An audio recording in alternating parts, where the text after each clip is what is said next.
The following podcast contains opinion and commentary protected under the First Amendment and fair use, as well as the public records and freedom of information laws. The content may include adult themes, concepts, or language not suitable for all audiences. Viewer discretion is advised.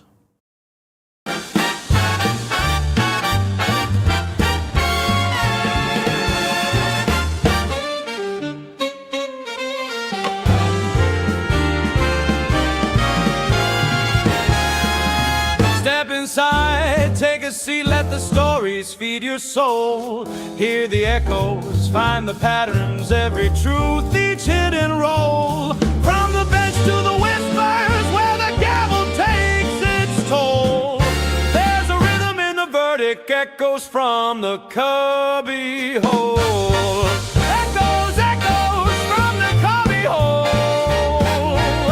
where justice swings and stories unfold.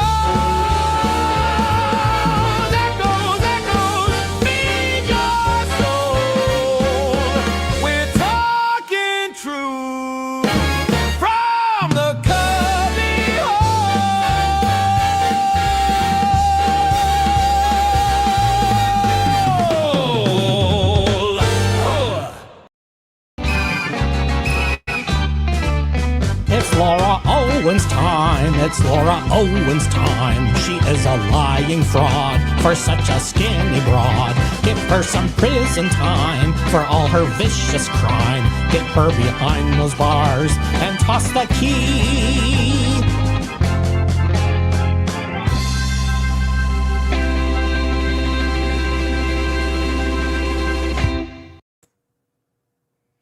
Welcome everyone back to your favorite cubbyhole on the internet.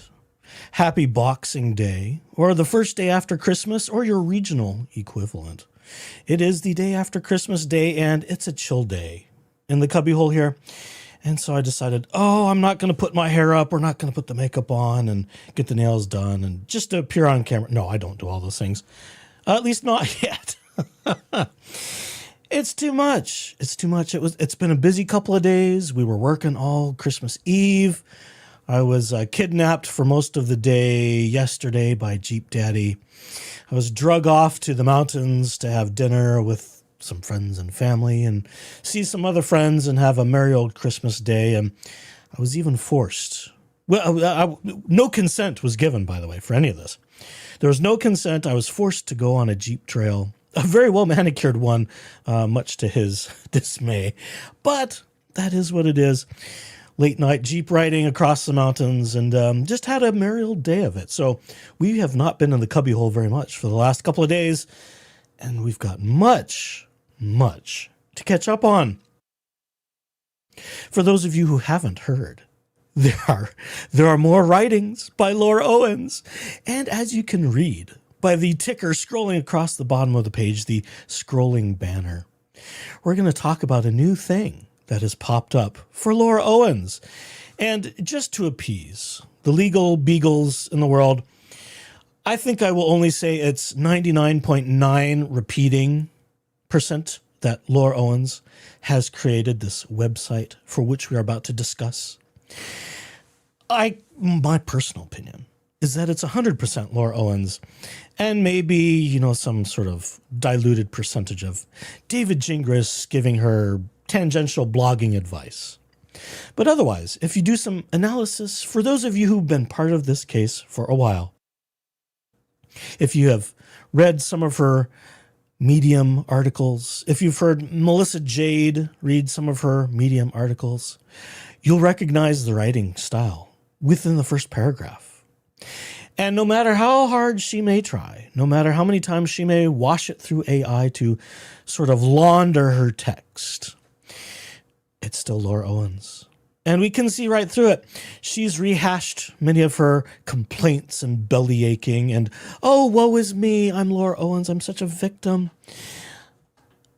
No matter how many times she's done that, we can still see it. It still reappears on this quote-unquote justiceforlaura.com webpage. Or as I think I'll start calling it, Medium Article 2.0. Or just maybe Medium Blogs 2.0. I'm not quite sure.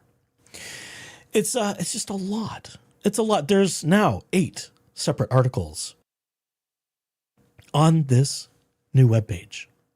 So shall we get to it? But just to remind everybody of where we've been and why she does some of the things she does. Let's just refresh your memory for just a brief moment, shall we?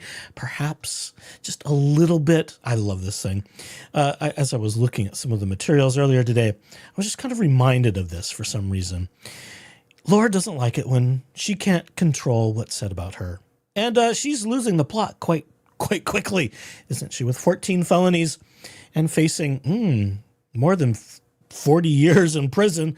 Well, I would probably venture, about 60-something years in prison if all of these charges were to be sentenced consecutively. Wouldn't that be a shame?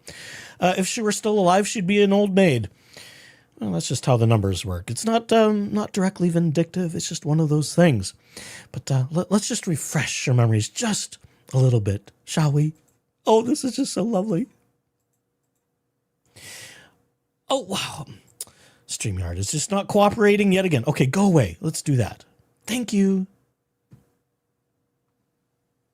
And it's better for me to get my side of this out. For me to tell the stories, since that's the only control I have anymore over it is me telling it before he does on his fucking monetized channel. Okay, that's enough crocodile tears. That's enough. That's enough from her. It's the only way she can control the narrative is if she is her own author, right? And so she has. She can't help herself. She can't stay out of the limelight for more than about 2 seconds. And she just can't handle it. She's insatiable. She's absolutely insatiable. It's just the way she is. And Lord love her, it gives us plenty to talk about. So that's where things are. And let's just get into it, shall we? I know some people just say, oh, you talk way too much before talking about anything important. If you've paid attention at all during this holiday weekend, well, we're just now going into the weekend, aren't we? Well, the last several days have been holiday. I don't like holidays in the middle of the week. It ruins my weekend. So I did take the day off. Today has been a nice, quiet cubbyhole day. And then I could just kind of pour over all of the pages of this nonsensical nonsense.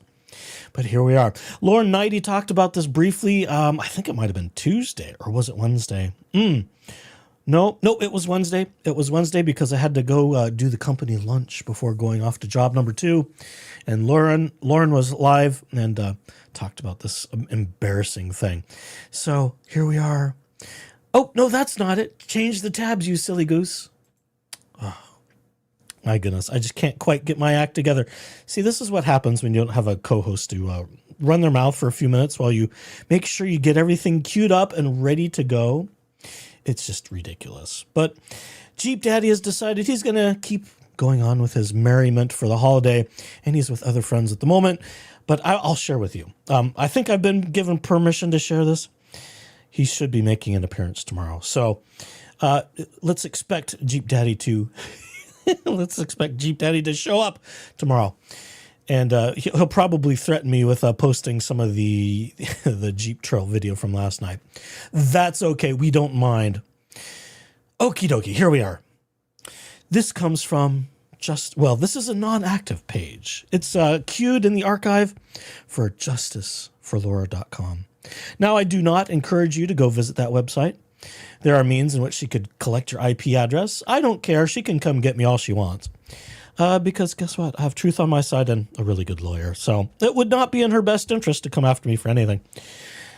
Oh, we do like legal representation when necessary.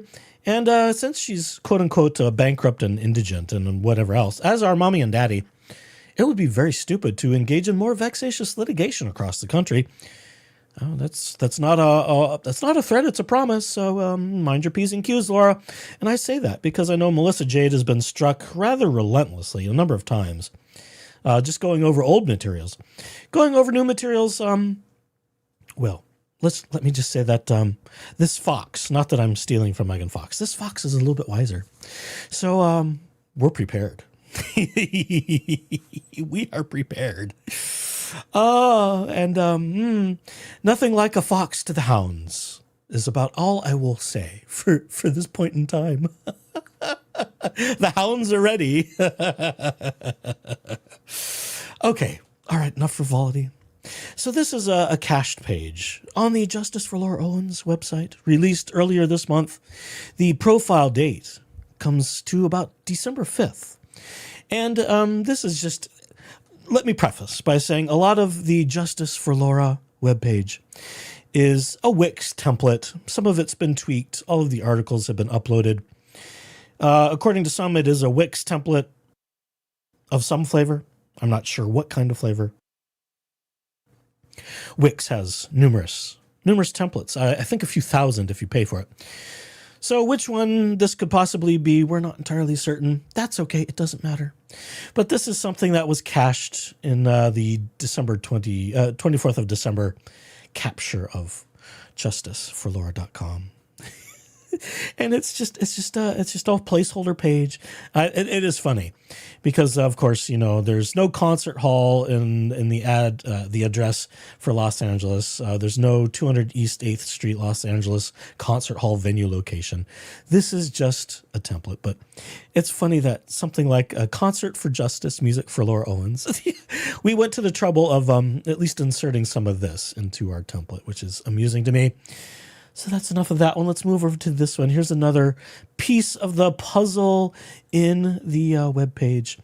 An activism through media workshop template page at a community center at another non-existent location in Boston, Massachusetts. Well, she couldn't get there either. We have to have permission from the state of Arizona to leave the state. So obviously none of this would be real. And if it ever were to be real, that would be problematic.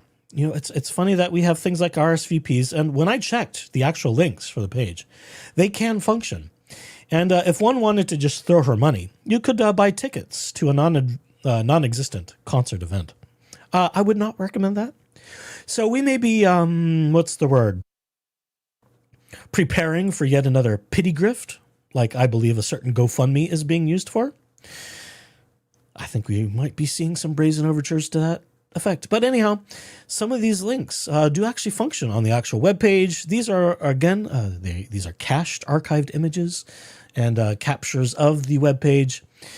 But you can type some things in and do some exploring on your own. Again, I don't encourage you to go visit this web page. I don't encourage you to engage with Laura Owens pretending to be a volunteer on her own web page. I don't recommend you talk to anybody involved in any of the cases we may discuss here. But I can't control what people do. I'm not your mother. Okay, chat, you're killing me already. Am I going to perform at the concert? Well, I would demand it in cash up front. And I would make certain that the cash was not counterfeit. And I would make certain that the bank was okay with said cash before depositing it. So I would have a number of provisos and quid pro quos before ever performing at any such concerts involving Laura Owens, be they benefit, what I could be talked into is a tailgate party concert, maybe adjacent to the Maricopa County Courthouse after someone is tried, convicted, and sentenced. Oh, we can't say that. She hasn't even had a trial yet. That's what she would say in one of her articles. We'll get to those. We're going to read some of the articles tonight, folks. You've enjoyed Melissa Jade going through some of the old Medium blogs and some of the old footage and old recordings. We are going to cover Laura Medium 2.0. So hold on to your seatbelts. Hold on to your butts. There's more to come this evening. But I promised Jeep Daddy I would save him some things. So I am saving Jeep Daddy a few things. There will be a few articles left for him, and I've got a special surprise for him. I'm not going to reveal it here just in case he might be listening, but we have got some creatively enhanced FraudX footage of Laura Michelle Owens and a certain talk she gave. And I think the new fair use creative presentation of the FraudX talk is much more appropriate to the circumstances. So that will be, shh, don't tell anyone, that's for tomorrow. Okay, so here we go, back to the stuff on the webpage. So this is all about Justice for Laura Owens webpage. How did we pay for this? Are we running up other credit cards that haven't been mentioned in our judgment debtor exam yet? Is that what's going on here? Any theories, chat? What do you think? I've seen some theories floating around. I think we're just continually running up credit cards and debt history and so on and so forth, like we have been in the family for the last 30-some years. But that's just my opinion. Now, here's another little interesting tidbit about this page. And this is the actual profile for the admin. And it's the, as you can see, it's the Justice for Laura Volunteer. Justice for Laura Volunteer. And if you look at the top, it gives the link for where it's saved from. And I thought it was interesting. It says, justiceforlaura.com/profile/the azgardener12249/profile. Someone is an Arizona gardener, and I made the joke to someone in the comment section for my post today, advertising this live. I made the joke of, has Laura picked up a gardening hobby for the winter? Is that what's going on here? We're not sure exactly who the AZ gardener is, but given the content, if it's not David Gingras being her PR agent, building websites for her, which I would say, there's a small percentage that it could be him. And he has taken hiatus from his own blog. The holiday mode on is still set up for gingraslaw.com. But he's been relatively quiet. So he could be doing some more pro bono work. We just don't know. But I was telling some other people, as we were talking about this the other day, I am almost 100% certain. This is 100% Laura Owens and her work. It's her web stuff. It's her methodology. It's how she likes, trying to present her story and push the poor white girl grievance grift. That's all this is. It's the, oh, woe is me, I'm Laura Owens. I'm the daughter of someone who I want to be super famous, and how dare the world treat me anything other than a princess.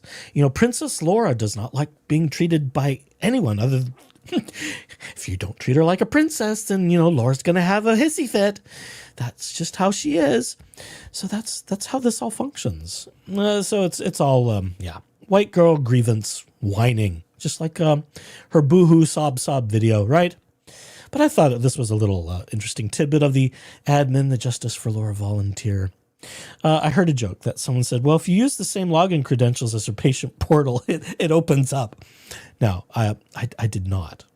I did not test that, so that's one person making a comment somewhere else, but I thought it was funny.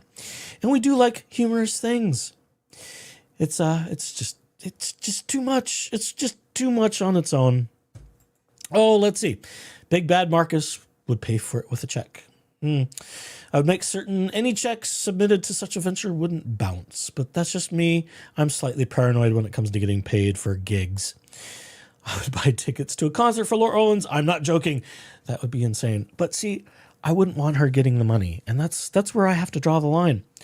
Absolutely. Any artist is worth being paid. They deserve to be paid if they're being hired. So I would want all the money to go to some maybe artists that are victims of fake pregnancies and abortions and restraining orders. That's where the money should go to. Survivors of Laura Owens. Maybe we should start a charity. survivorsoflauraowens.com or .org. We need a .org for charities, don't we? Oh, no, dear. Let's see. And let's see. Anything else here? Well, that's on another page, so we'll get to that in a minute. Let's just move along here. Here's another page. This is also a not yet active page, but it is cached along with the archive. A discussion page. Welcome to the group. Case updates and discussion, a space for us to connect and share with each other, blah, blah, blah, blah, blah. I didn't bother to try seeing if a comment would work. You have to create a profile to interact with this whole thing. I started to, and then I thought better of it, went, no, I shouldn't. I really should not. It's not something we need haunting us, even if we take suitable precautions to, prevent someone from getting doxing materials, shall we say. But what would I say other than Laura Owens for prison 2026? That's about all I would say. There's not much to say about it.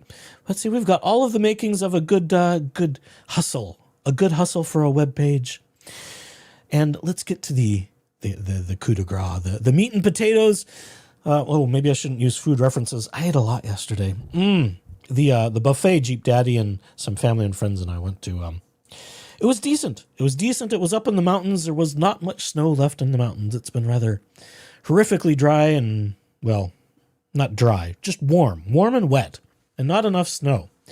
So it was not a winter wonderland up in the mountains where we had a wonderful buffet. But it is what it is. The food was decent. The company was fun. And then we went around and I was held captive for another 4 hours. He's a sneaky guy, that Jeep Daddy. You have my permission, chat, to tease him when he's on tomorrow about kidnapping me against my will and without my consent. So put a sticky note in that one for tomorrow, will you? So let's talk about what she's done here, okay? Let's talk less about the structure of what she's done and more about what's actually posted, the details, the dirty details. So we've got all these stories, and the entire purpose of this page is PR for Laura Owens.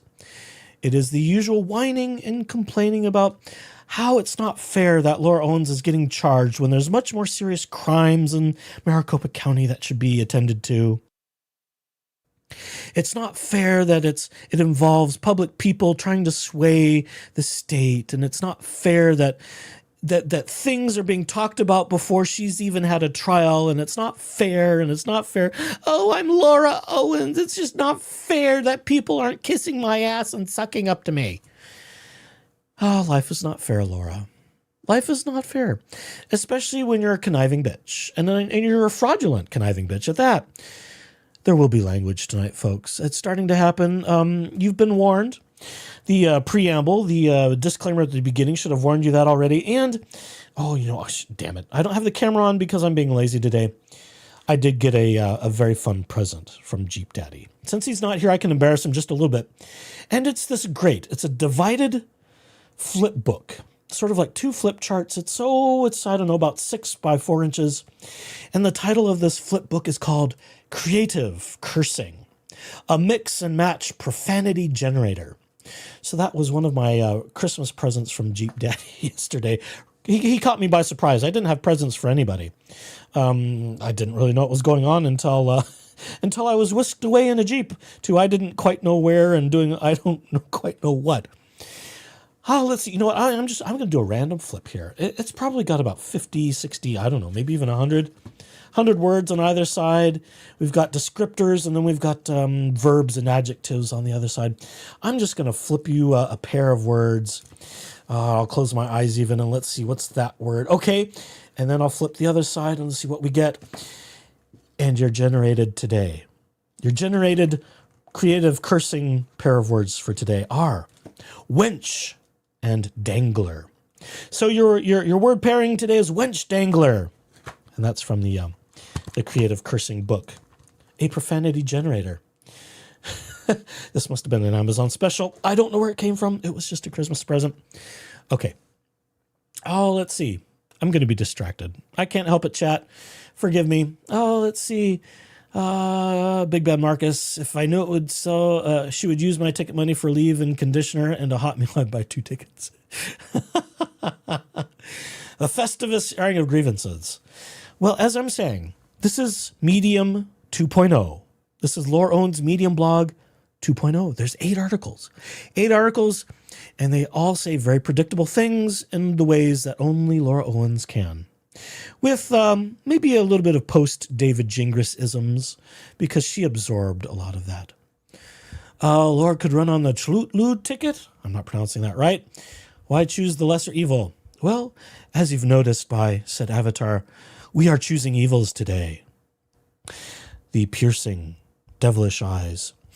Today we are succubus, Laura Owens. I thought that was fitting for Boxing Day. She should be put in a box and left there forever, would be my opinion. But that's all right. That's okay. I was having a little fun. We needed a thumbnail for today. And I thought, you know what? Let's see if we can add some glowing eyes and a horn or two. Because she is the devil woman. She is the devil incarnate, spawned from the loins of Jan Black, Elizabeth Ann Naylor, and DNA contributions by Ron Owens, unfortunately. But, well, they made their choices, so there's that. All right, back to the fun, back to the articles, because I've got a lot to read tonight. More to read than I really want to. Oh, let's see. Oh my God, Charles. Yes. Oh, giggles. Oh, fake Lawrence. Oh, one congrats, my dear. Happy Boxing Day. Thanks for joining us, fake Owens. If I had super chats on, we're not there yet. We have a little ways to go before being to quote Laura Owens, a fucking monetized YouTube channel, or however it was she said it. I can't have people do super chats yet, but we're getting there. We're close. We're another 150 away or so, thereabouts. Love to see you, fake Lawrence. Welcome. Bravo. Bravissimi. Thanks for joining us. Isn't it great? The words get worse. That one was pretty tame. I flipped through a lot of them. There's some very creative words in there. So we may have a word pairing of the day for each future chat. We'll just see how that goes. And YouTube may or may not like that, but we're not monetized yet. So to hell with YouTube requirements. I'm not going to worry about being demonetized because there's no monetization to be lost. Charles Kane says, you would think that someone so good at swallowing could swallow their pride for once. Well, pride is something she has a lot of, but somehow her throat gets blocked swallowing it. It's a wonder how she even got fake pregnant with fake twins, right? Go figure. So let's read number 1. This is the earliest one in all of the craziness here. Let's see, do I want to use that one? Will it get bigger? There we go. More better. Oh, yes, that's nice. I'll even embiggen it just a wee bit further for you in chat and replay crew. I know some of you like to read along. Some of you don't. Some of you just can't stand it. I will spare you from using fake Laura Owens voice, or as it's called on my voice box, pregnancy faker voice. I don't have it in me to fight with the technology to get it to work right. So we're just going to do a plain reading. Maybe I'll try and do a little vocal fry, sort of Laura Owens style. I don't know. We'll see. That tires my voice. And I've got 4 or 5 to read tonight. And the rest I'm going to save for Jeep Daddy's appearance mañana, tomorrow at about the same time. So if you missed the dynamic bitching duo, join us tomorrow. So there's our plug for tomorrow. Same time, 7:05 Pacific, 10:05 Eastern. Unless the bastard says, I'm busy tonight, I'm sorry. In which case you'll have just cause to tease him even more, chat. So there you go. That's the freebie. And this one is titled The Missing Element. Why Intent Collapses the Case Against Laura Owens.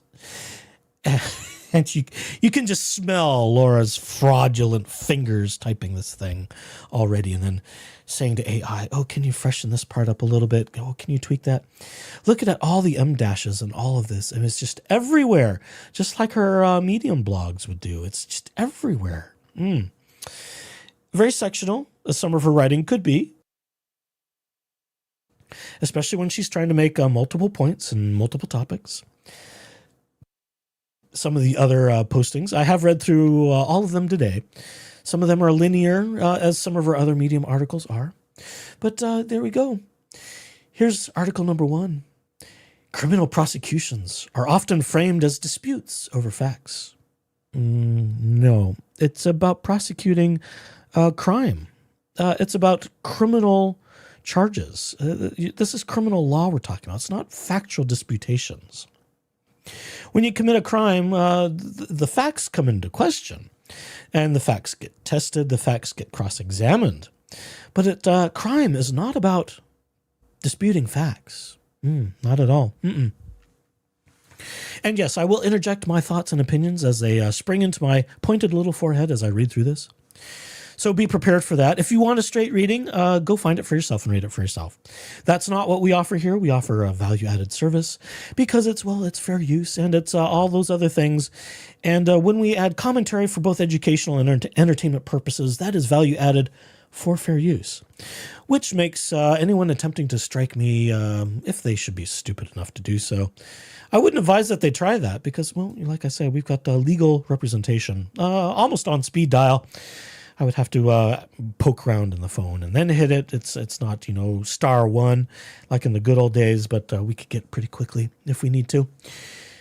Yikes. Hashtag yikes. Okay. Continuing on, this is going to take all night. Some of the Italian observers may actually hear me because we're not getting very far already. Continuing on.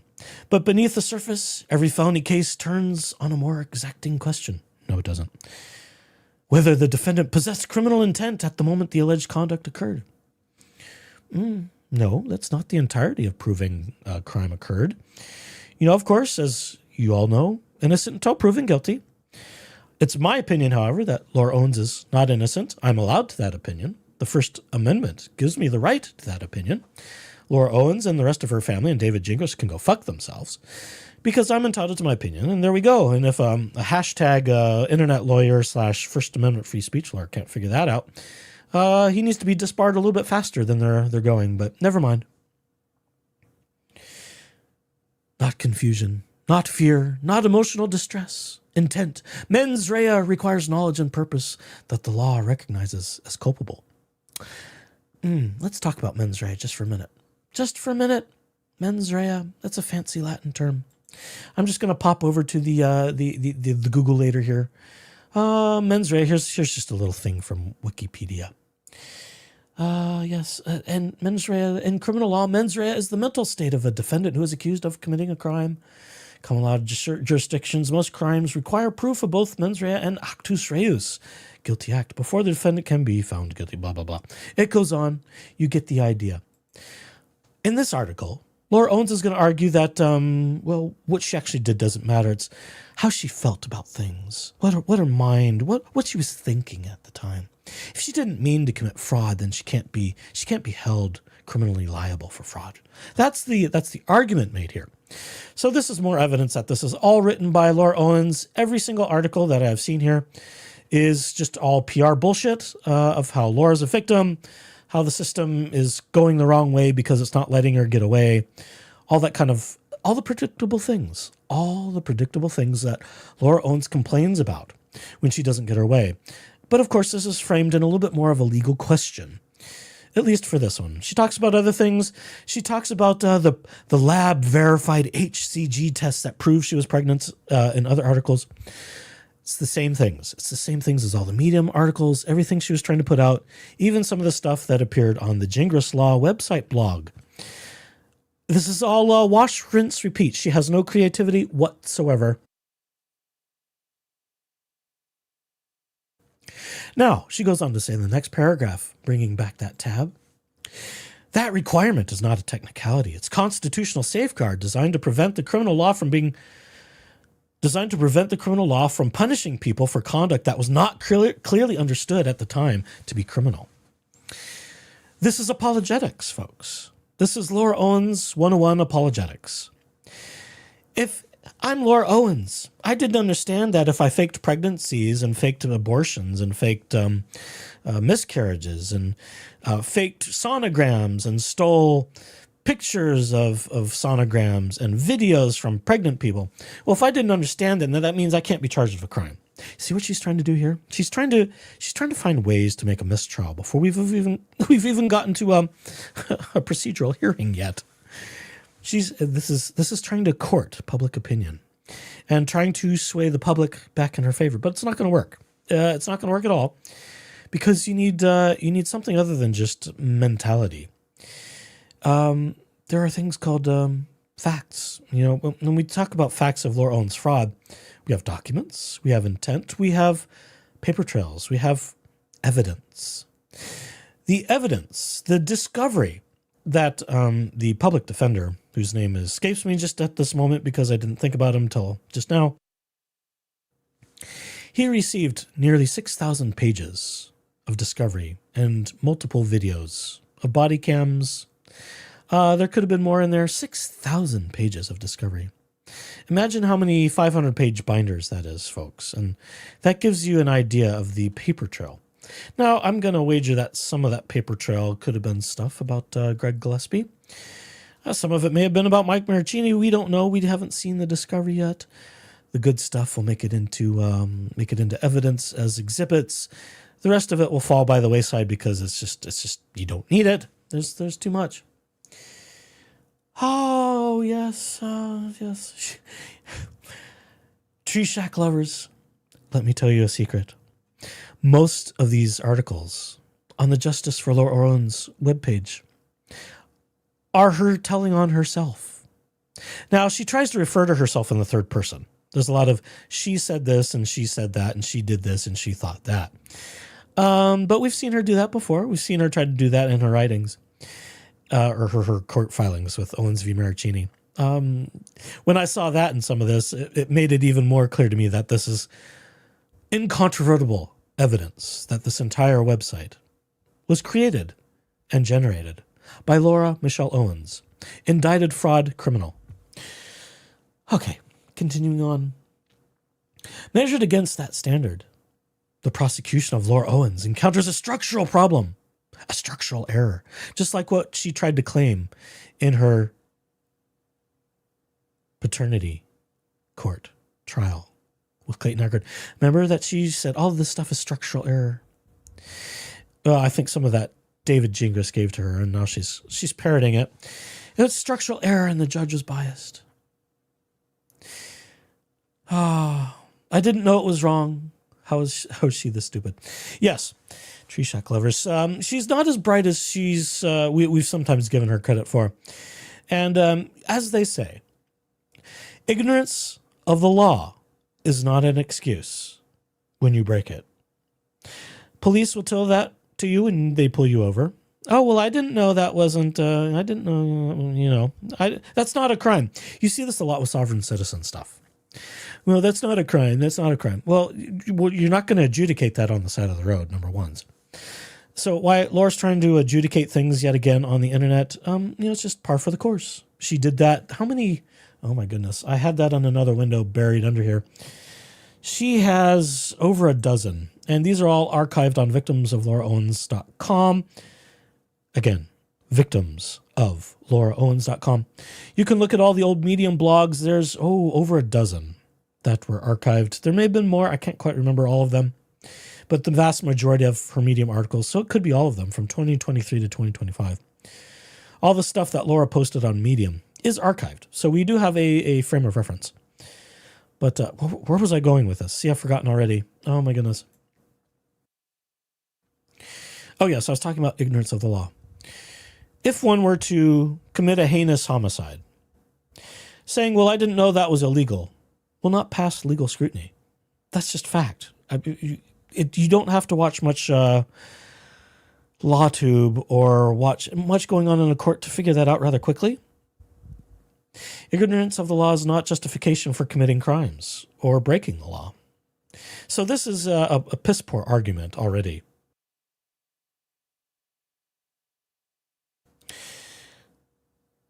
She wants to make that argument that because mens rea, that she may not have understood that it's illegal, that she can't go forward with being charged.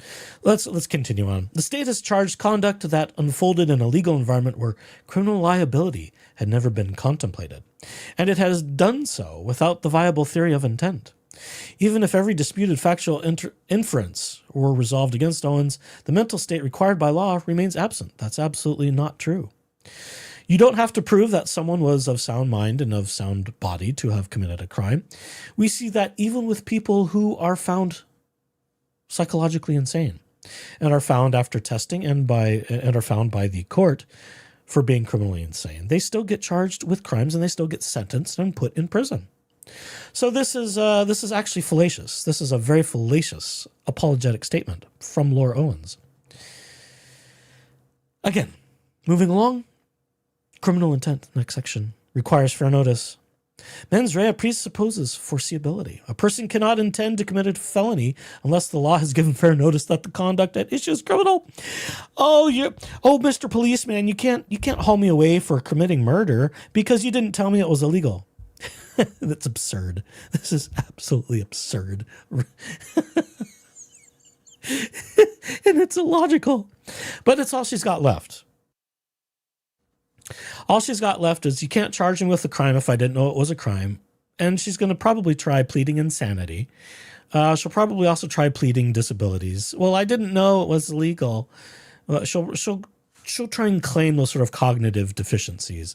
Well, I've got a learning deficiency. I've got a learning disability. I didn't know that was illegal, so you can't charge me with a crime. She will throw everything every wet piece of spaghetti at the wall that she can. And she's hoping to God for a Hail Mary of something that sticks. But it won't.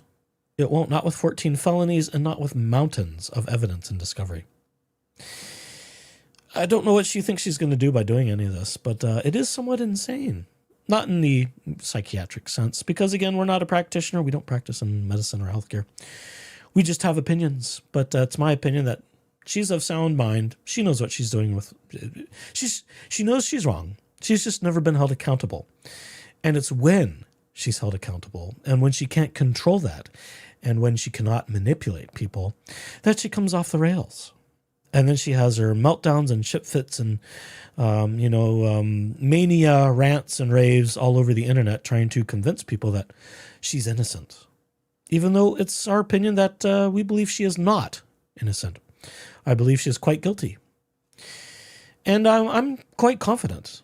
For someone who doesn't practice in the legal profession either, my lips are getting in the way. I'm quite confident the facts and the evidence, and it will be presented by the state, that she is to have committed these things beyond the shadow of a doubt. Beyond reasonable doubt, I think, will be the standard. It's going to be more than preponderance of the evidence, if I'm not mistaken, because this is a criminal case, so it's going to be beyond reasonable doubt. And if they didn't have even that much, I don't think they would have gone for 14 felonies, and perhaps even more. Now, it's also my opinion, while I'm digressing yet again, that this posting, even though she's tried to bury the lead on who has created this, the state of Arizona, if they haven't already, has the ways and means to get who created this webpage. Even though it's hidden behind a bunch of shadow walls in Iceland. Get that, isn't that funny? Hosted through an anonymous name provider in Iceland, and various phone numbers listed with the registration of it take you to strange and obnoxious places where they have phone number histories of committing fraud and spam. So it's not surprising that another venture of Laura Owens would be as fraudulent as all the other actions she's done. And I think that even includes some GoFundMes, but that's just me. We're just stating opinions here. Opinions that we believe are provable in certain ways with enough discovery. She continues. I think I read that. A person cannot intend to commit a felony unless the law has given fair notice that the conduct at issue is criminal. No, we've talked about that. For more than half a century, paternity petitions filed during pregnancy, even those later withdrawn, dismissed, or proven mistaken, that's not a finding of the court. A court does not find that you made a mistake. They either find for one side or the other side. They either find for the respondent or the petitioner. They either find that the facts confirm or conform, or those facts are disputed, and the court has to weigh the value of that evidence in making their decisions. No, you don't have proven mistaken as a legal measure and as an order standard in the courts. No, that makes no sense. Having been treated uniformly as civil matters in the United States. I just keep getting in my way in the middle of a sentence. I can't help it. Courts have sanctioned parties, awarded fees, criticized credibility. No, they don't just criticize credibility. They find you fraud. They found Laura Owens as a fraud, as a matter of law. Laura was found to have not been pregnant as a matter of law. That was the finding of the court. So we're trying to minimize. We're trying to minimize even the power of the courts by saying, well, it's only credibility. Credibility is a test in testimony and in disputed evidence and in cross-examination. Credibility is not a finding of the court, although, the court will take a look at credibility in making its rulings and making its findings. So credibility is a piece of the process. It's not the outcome. It's not the result. She goes on to say, they have not referred women for prosecution, let alone charged them with serious felonies. Well, that's not true. There have been other women who have faked pregnancies in the United States who have been charged with crimes. What was that woman who stole the baby from a pregnant woman and claimed it as her own? Claimed she was pregnant and I want to say violently violently took a child still in gestation. Was that in Texas? I'm trying to remember that case. I remember it was absolutely horrific. And then there was I think this one was in Canada, the other pregnancy faker woman in Canada who claimed to be pregnant and tried to get a doula to, go along with the fake pregnancy. And it was just a whole sham in Canada. It's not common, true, but it's not like women aren't charged with crimes. So again, this is like a weird, I'm just going to say it. This is like a weird hashtag Me Too sort of co-opting of victim narratives. It's just bizarre. That historical practice matters. It defines the legal environment in which conduct occurs, where prosecution has never been contemplated. Intent cannot be inferred after the fact. Well, actually, intent can be inferred during the trial. A defendant cannot form the intent to commit a crime that the legal system itself has never recognized. Fraud is what? Oh, help me, somebody. What is she trying to say? That doesn't even make sense. Can't form the intent to commit a crime that the legal itself has never. She's gonna. I think we're trying to make the argument that no one's ever prosecuted anyone for committing a fraud pregnancy, so she can't be charged of the same thing. Fraud is fraud. Fraud is fraud. There's different types of fraud. And she doesn't even understand her charges. That's what some of this tells me. She doesn't understand what or it could be a game. It could be a game. She does understand. We're just going to say that just as a defense.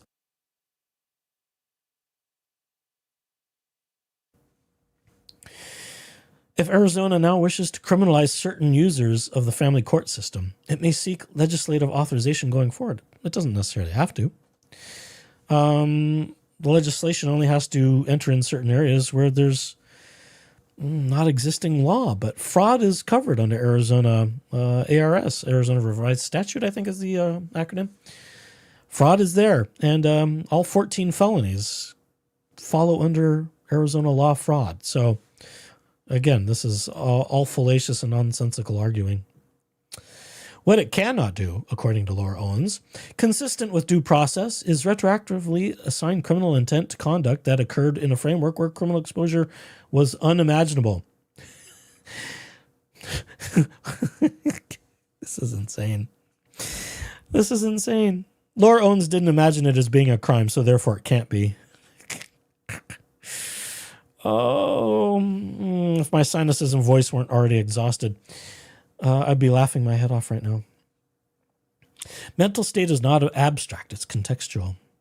Intent does not exist in a vacuum. Courts routinely consider whether a defendant's mental and cognitive profile affects how actions are perceived, processed, and understood. Well, you cannot claim that autism justifies you to commit crime. Just as people who claim they are insane cannot use that as a defense and an excuse to be let off the hook for committing murder or homicide. She continues. Owens has publicly disclosed that there it is. See, autism. Oh, I should have made a bingo card for tonight. Remember this article? Remember this one? This one's archived from one of her Medium things. Autism gave me permission. Autism gives me permission. We're not going to read this one. I'm not going to digress quite so far. But I just wanted to remind you that someone tried to co-opt autism to as a defense for committing crime. We said, we're autistic. That explains everything. And she had this one too. Where is it? I got to get to the top. Hang on just a second. Scroll up. Oh, good Lord. It's a long one. Up to the top. Way, way up to the top. Oh, wow.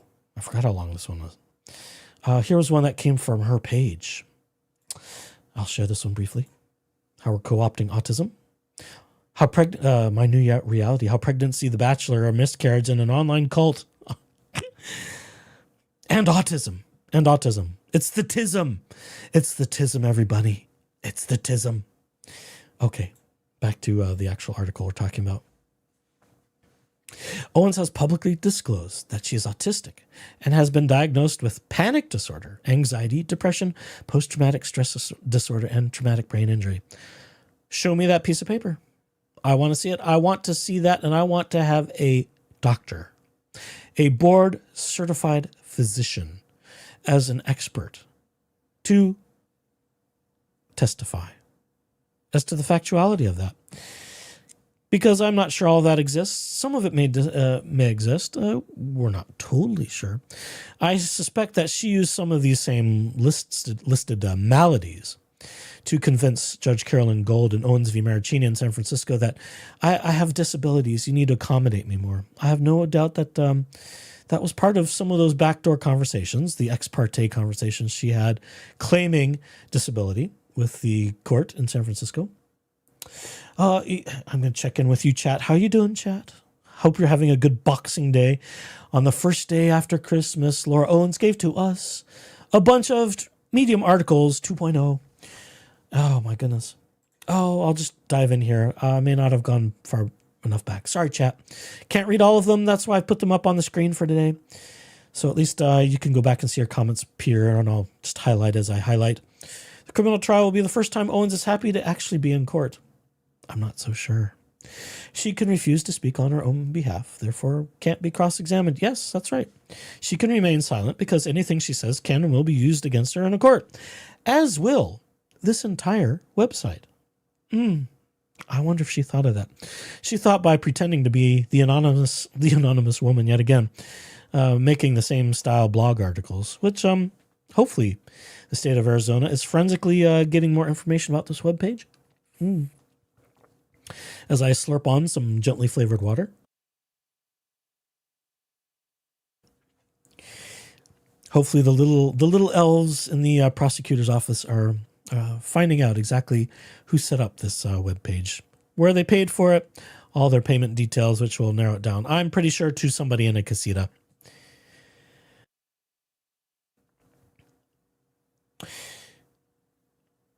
Panic. Let's see. We got the first sentence. Panic disorder, PTSD for the complicate perception during emotionally charged events. That's not an excuse. Bad behavior is not an excuse, like she did in the body cam footage. None of these conditions negate responsibility. Well, she's trying to make that case, but they do bear directly on whether conduct reflects calculated criminal purpose or a maladaptive response to crisis. No, we're going to claim that, we're going to make some claims. That's going to be her defense.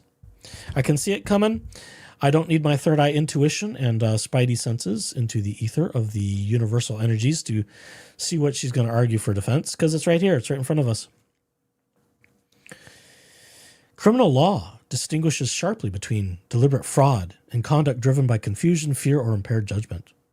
Where mental health conditions plausibly affect how someone understands and reacts to a situation, the inference of intent must be supported by evidence, not assumed. And I would bet $1 bazillion in 6,000 pages of discovery and a bunch of body cam videos and whatever else they've got, because I doubt that's all of it. They've got plenty of intent. Here, the evidence is absent. Well, says you, Laura. I think the state, that being Rachel Mitchell and Maricopa County prosecutors, are going to prove otherwise, beyond preponderance of the evidence and beyond reasonable doubt. See, I picked the wrong one already. The absence of motive is the absence of intent. See the apologetics? You see where this is going, folks? You get it? You get it? That's why this is great. See, I was missing reading all the Medium blog articles from Laura Owens, but she's back. She's back, and now she's trying to brand herself as justice for herself. Oh, it's great. It's great. Because intent is rarely proven directly, courts look at motive. Fraud schemes are driven by gain. Extortion is driven by leverage. Perjury is driven by the desire to avoid consequences. Well, not exactly. Perjury is just lying. Lying doesn't always have to be about consequences. There's many things she could gain by fraud, and her intent engaging in fraud, in my opinion, was she was looking for relationships. She was using fraud to extort and coerce men to date her. And she would ante up more and more. The more distance one of her men victims tried to place between her and them, the more she upped the ante. The more she started to claim she was dying of cancer, she had an ovary removed, or, I'm having the babies if I don't hear back from you tonight. Oh. There are no ladies who are this tight. Oh. Good songs. Good songs. In the Eckerd matter, Owens stood to gain nothing unless Eckerd was biologically determined to be the father. That's not true, because early on she filed not only for paternity, but for child support. And that's factually, that's available. We see that. You can go look at those court documents in Owens v. Eckerd. That was early on the thing. She claims otherwise. And she said, well, I didn't ask for money. Well, you did early on. That was part of the initial petition. That was the initial petition to establish paternity and wanting parenting time, and it was just sort of a side box that was filled in too. So that's lying. This is fraud by claiming that. So she's just doubling down on the same excuses as she always has. This is not new. If he was not the father, she would receive nothing. Filing a paternity petition does not generate money, advantage, or leverage. It triggers a binary process that ends in confirmation or dismissal. Not necessarily. Because when any filing in just about any court is made in bad faith, they can sanction you. That's the court system. And some courts don't fool around. There was a little more leeway in the family court than there will be in bankruptcy court. And we're already starting to see some ripples in bankruptcy court. And I'm waiting for the weeks ahead for what happens with Laura Owens' bankruptcy. It's not going to be pretty. Not at all. In the earlier Gillespie matter, the civil litigation likewise did not present any meaningful financial incentive consistent with a criminal scheme. At one point, Owens proposed that any monetary remedy would be directed at a women's charity rather than herself. Well, that's not proven either, because there was no money awarded to her, so it wouldn't have mattered. Whatever one thinks of that proposal does not resemble the architecture of intentional fraud. When conduct produces no discernible benefit, motive collapses, and when motive collapses, intent cannot be fraud. Well, the state will explain all of that motive and all of that intent very clearly in the trial. I'm sure of it. When two things can be true and still not a crime. Oh boy, where is this one going to go? I need another breather. Hi, chat. She had a mens rea, all right. Intent to get a man's ray of sunshine to cover her dark personality. I might have to come up with a devilish pregnancy faker voice. That might be something else I do. Real Karsten says, my thoughts exactly. If there was actually a supporter who created this website and wrote this, they should stand proudly on their name. Yeah, they should. And we know it's Laura Owens partly for that reason, because if she were to put her name on it, well, guess who's very quickly going to use it as evidence against her in a court of law? You know, it just makes them have to work a little bit harder, but I have no doubt that they probably will if they find it remotely interesting. They don't necessarily need it for their case, because their case is about 2 victims. It's about 14 very specific counts and very specific actions. This would just be adding more insult to the injury. Well, that's probably not the best choice of phrase, but that's certainly adding more on it. And they could still find her with more felonies. I mean, she could be adding more to her pile. It's not very smart. Yes. The new improved Fraud X talk will be tomorrow. Yes, it will. You've probably heard something similar before, but not like this. And it doesn't look like the way it did. It looks very different. It sounds very different. It's a new creative endeavor in the Fraud X talk. But I'm going to spring it on Jeep Daddy. He doesn't know this yet. So fair game. Turnabout is fair game. He absconded with me against my consent yesterday. So I'm going to spring some things on him. I don't have enough Mormon stuff to torture him with yet. So I'll have to just torture him with more Laura Owens. So that's how that's going to go down. And Bruce says, wait, her website doesn't have the evidence of clinical pregnancy, paternity, and miscarriage? Oh, no. Well, she claims it does. It was lab-verified HCG tests that proved pregnancy, I think was one phrase in one of these articles. Just call me Marita. If playing dumb was a legitimate defense, our prisons would be empty. That's a fact. And they all do. Everyone from the lowliest sovereign citizen to even homicide defendants and murder one defendants. So it's just, it runs the gamut, doesn't it? She's admitting everything, saying I did it, but since I didn't know it was illegal, I can't be in trouble. I know. Isn't that great? It's a good thing these are archived, because there may be some selective verbiage changes in the days and weeks ahead.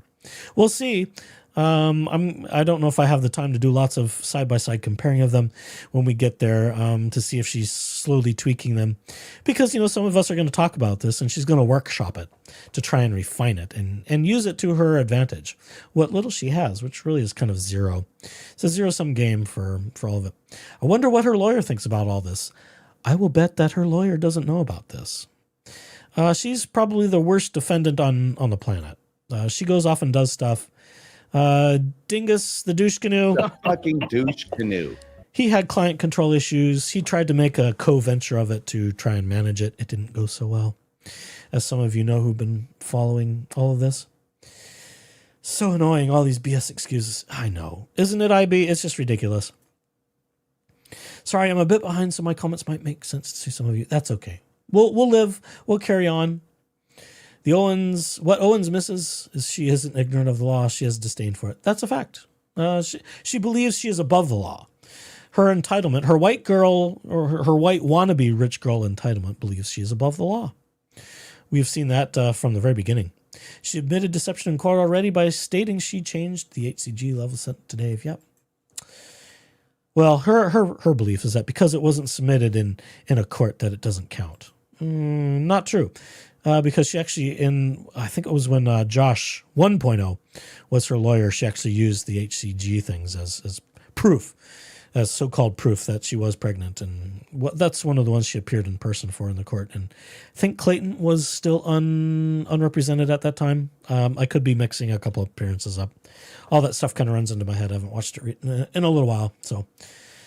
She conflates family court laws, rules with abusing the court system and weaponizing it to punish men. Doesn't mean the laws need to be re-legislated, Laura. That's excellent. Excellent, real Kirsten. Bruce says, I thought the court ruled non-paternity, then said they couldn't determine she was pregnant. She's still trying to fight that battle. She's quadrupling down. Or maybe we're octupling down at this point. Trying to use autism as an excuse is terrible. It gets worse. She uses other things. This is just article number 1.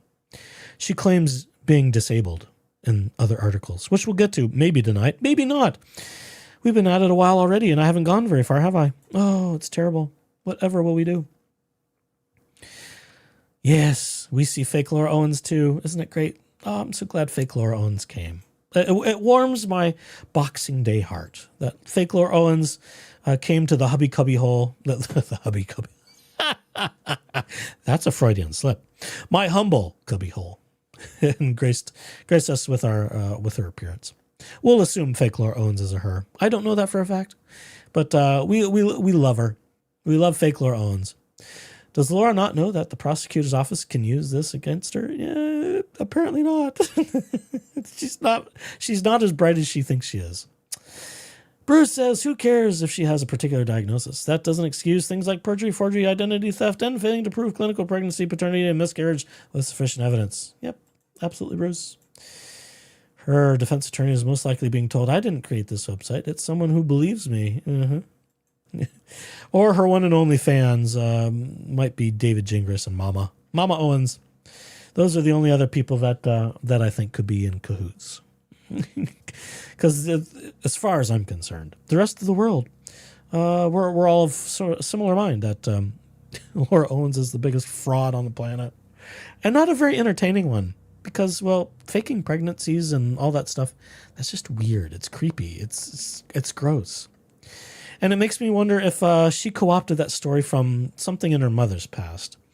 I've been processing more about family stuff as the case moves on and more things like this come up, and thinking about family dynamics and family energy and some of those other sorts of things of where she gets some of these ideas from. And I'm becoming more and more of the opinion that there are some untold family stories that are unflattering to Jan and or Ron that I think Laura uses. I think she reshapes them. She turns the story around. I think there's some dirty family secrets waiting to be exposed that Laura has used for inspiration in her schemes and artifices. And I don't think she's as creative as she pretends. Everything I've seen in her podcast stuff was kind of borrowed ideas from other places. She would use the same people that other bigger media outlets were using and trying to get them on. And oftentimes she would get some certain names, a lot of self-help gurus, that other, it was sort of loose Oprah feel-good stuff, but white girl Laura Owens with mom. It's just strange. Oh, no octuplets, please. She's had enough fake babies. Way too many. I hope Arizona will follow through similarly with Laura Owens to reduce the possibility of others choosing diabolical instead of getting the needed mental health treatment. That's fair. That's more fair than Laura deserves, really, in my opinion. Because she knows what she's doing. Her family knows what she's doing. Her family covers for her. They've been doing this for 35 years. And it's gone beyond habit. It's ingrained in them at this point. It's as sad as it is disgustingly tragic and makes a person angry. It's all those things. She likes to say that there's not enough nuance in the discussion of anyone critical of her and people talking about her and her criminal habits. But it's very nuanced because, well, we don't have a diagnosis for her, at least not an official one. We don't have much of the family history because, well, they're trying to recast and reshape reality so that it makes them look better. And while I'm stopped, because I'm thoroughly stopped, I put the parking brake on because I'm just rambling on. Let me just place all the rest of my cards on the table. Maybe I need more water. Oh boy, it's just that time of year, I guess. I've been wanting to share this for a couple episodes now. Other than that, I think there's more family secrets waiting to come out. This has been the family system from the beginning. Jan Black, Elizabeth Ann Naylor Owens, was quite young when she fled Albuquerque, New Mexico to San Francisco. I believe she was targeting Ron in a way that Laura targets her men. And I believe that's because Jan has many of the same problems, but they manifest differently. Laura has much more of an emotional component, more emotional dysregulation, in my opinion. Jan is a little bit more even-keeled. There may be reasons for that. I have some theories. I've talked about some of those theories. But I think something happened early on after Jan and Ron met. They didn't get married for quite a number of years. And then 2 years later, gave birth to child number one, Sarah. So there was 10 or 12 years, if the stories are accurate from what we've heard, from about the time they met, when Jan Black was probably a lowly secretary at a radio station. I don't believe she was on air. We don't have evidence that an 18-year-old Jan Black was ever on air. She saw a young star who was brought in, and he was starting to climb the ladder of, sort of AM radio fame, Ron Owens, and she saw him as her meal ticket. And so she thought she could latch onto that and climb the ladder of success herself alongside him, just as we see Laura doing. These are not new behaviors. I think these are passed down from mother to daughter behaviors. So I think we just look where the apple fell and look up to see where it landed from the tree, and we'll find the spot where that apple let loose. I think we've got some history. There may even be some early pregnancy history. I don't know that. I don't have evidence of that. It's a theory on my part, so I will say that's speculation very succinctly. It's possible that Jan was quite young and she wasn't married, and it's possible she could have gotten pregnant by Ron early on without intending to, and there could have been either an adoption or a miscarriage or an abortion there. That's hush-hush family dirty secret news. I think there's a lot of years before the birth of the children, Sarah and Laura, that have not been accounted for in the storytelling of the family. And when we do look at what side pieces with Jan Black and her brother, Mark Naylor, where right now Jan Black is trying to have a money estate battle with her brother and trying to squeeze all of the rest of the estate out of him that she's not necessarily entitled to, but she thinks she is. She's suing for it, or she's trying to sue for it. There's obviously some bad blood in the family on the Naylor side. So I think Jan Black fled at high school to get away from the family that didn't give in to her. I suspect that Mama Naylor, that being Laura's grandmother and Jan Black's mother, probably put some boundaries up that didn't happen when Laura became a child and Jan Black was a mother. We would say in more clinical aspects, cycles of abuse. There could have been some abuse. We don't know. I have theories that there are. I believe there is on some level that something tweaked Jan Black's antenna. Something has tweaked Laura's antenna. Some of it's probably personality disorders, things of that nature, mental health related things. But they're not insane. They are not, there may be some delusional components. The Owens women, or at least Jan Black and Laura Owens, they have a secret blend of crazy herbs and spices. And that's what makes them who they are and all of these sort of criminal, vexatious stuff they engage in. And again, it's my belief, and I'm entitled to my beliefs under the First Amendment. It's my belief that Jan Black is the accomplice, not Sarah, not the sister. I think Sarah has been sort of on the sidelines and has been aware of some of these things. And I think some of the stuff she's shared with her own life, being pregnant, sharing stuff of being pregnant, has been shared with the family, as tends to happen. I think Laura has used that, and I think even Mama Owens has used that on occasion. So it's my opinion that Mom is the accomplice, not the sister. But again, I will save space that I could be wrong on that. I just haven't seen enough evidence that Sarah has been involved other than in the periphery.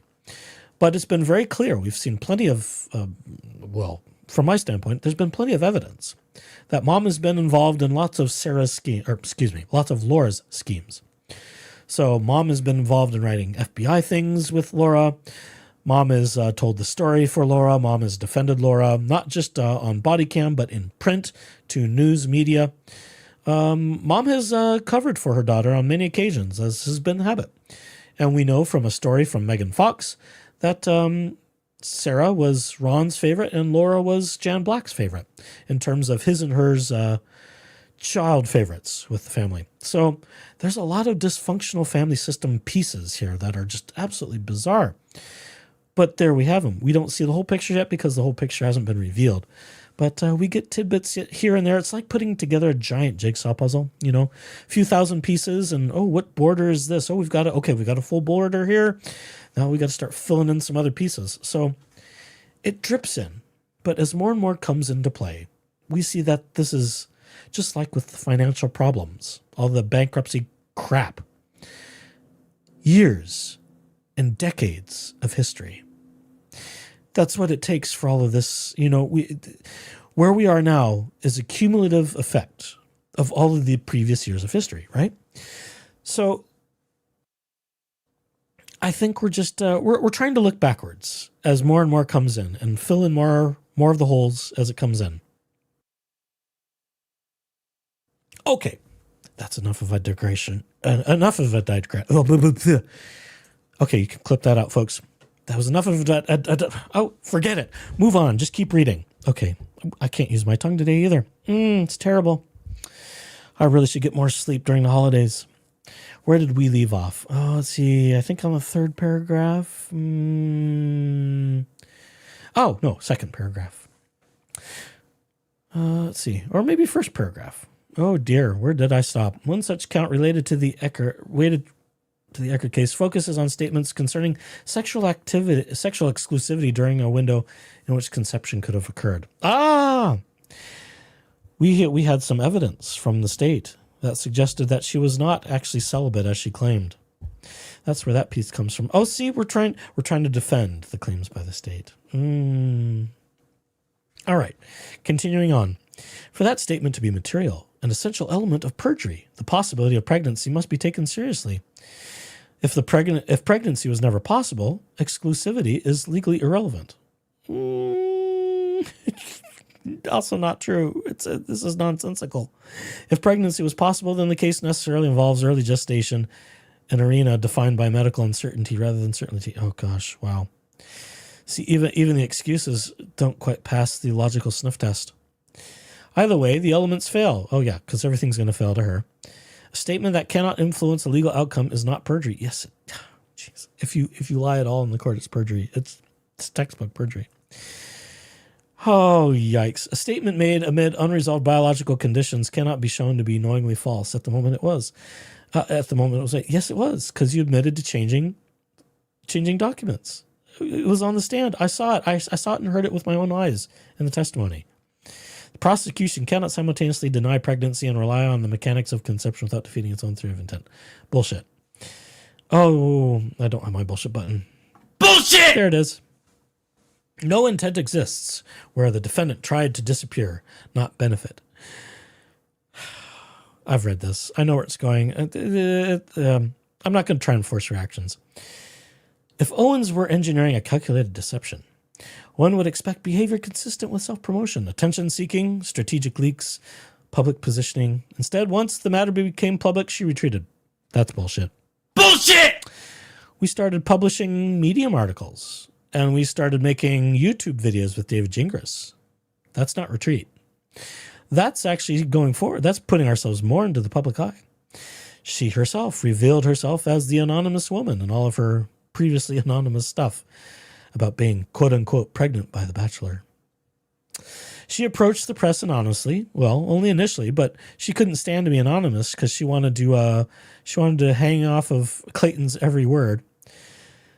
She begged journalists not to publish her name. That's bullshit. Bullshit!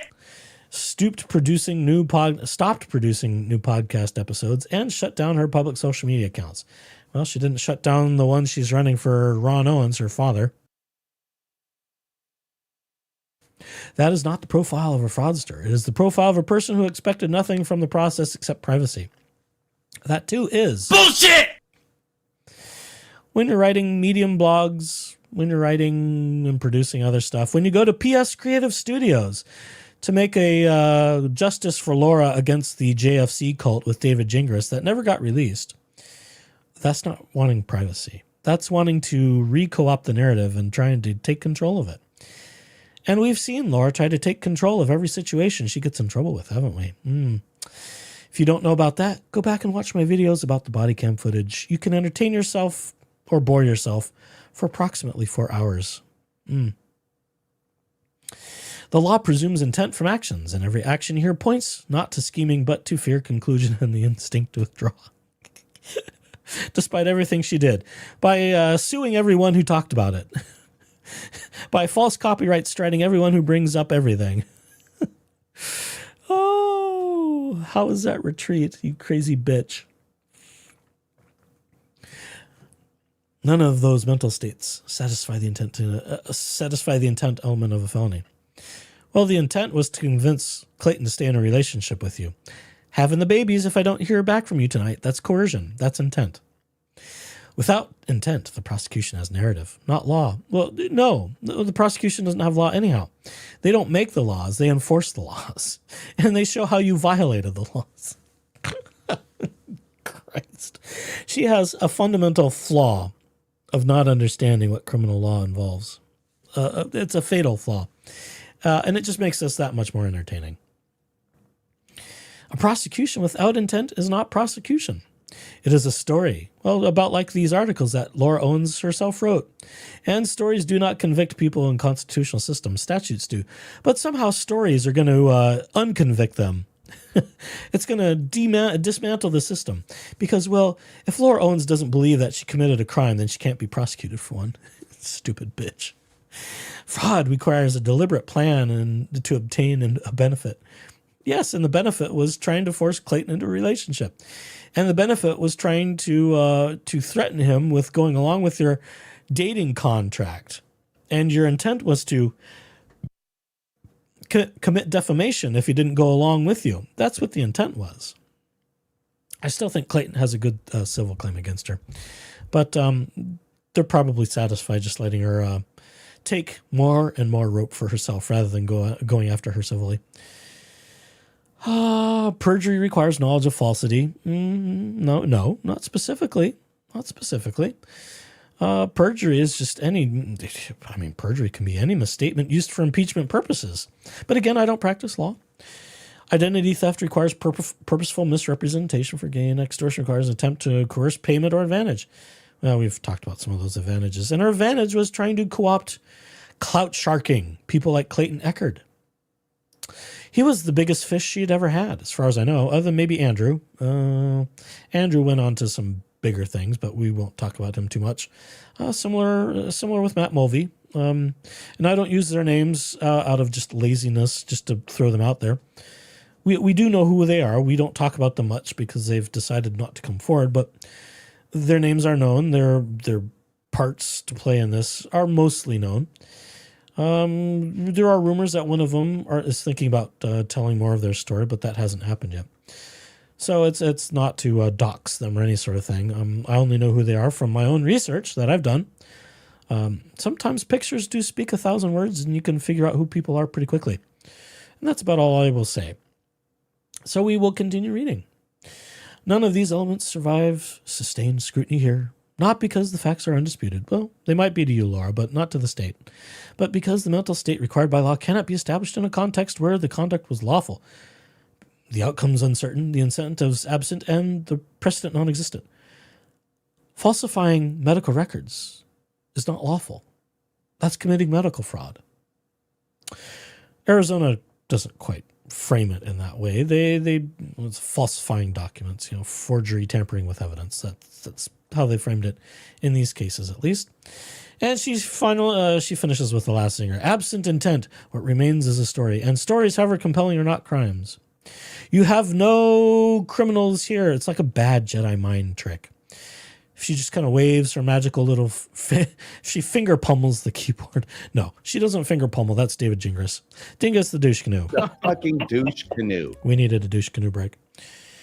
Okay, let's move on to the next one. Let's see how many of these can get done before I'm absolutely wiped out. The next one. Oh, let's see. No, that's the same one. Oh, how did I get two windows that are the same? Oh, bad me.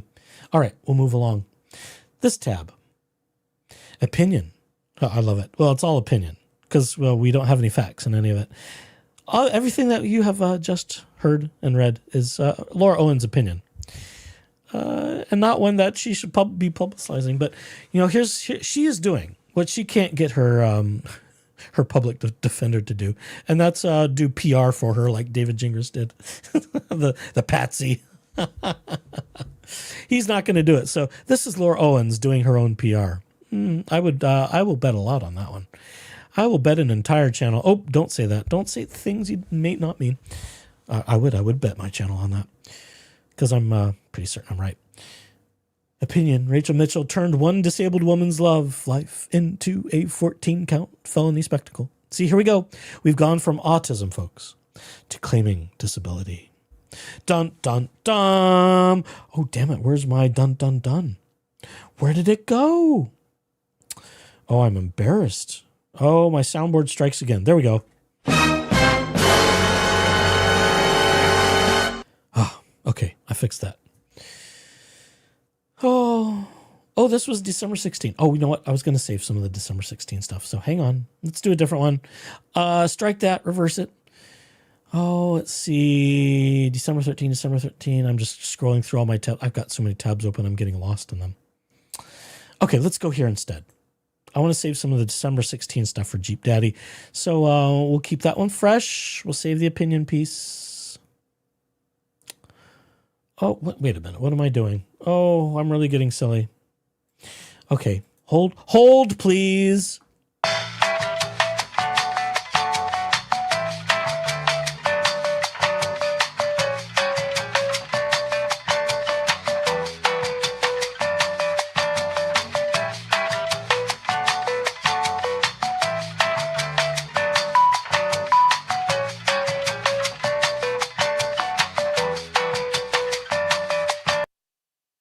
Okay. I got ahead of myself and I started clicking around wrong boxes and I was getting confused. It happens when you've got this many things up. We can proceed with the opinion piece. I thought it said December 16, but this says December 13. We'll go with it. It's what's current. It's apparently it was updated. Maybe we need to do a little comparing. Chat, I'm going to give you homework. Compare the archive version from this one if she's updated it 3 days later. We'll just we'll move ahead. Oh, speaking of you, chat, let's just check in on you. How are we doing, chat?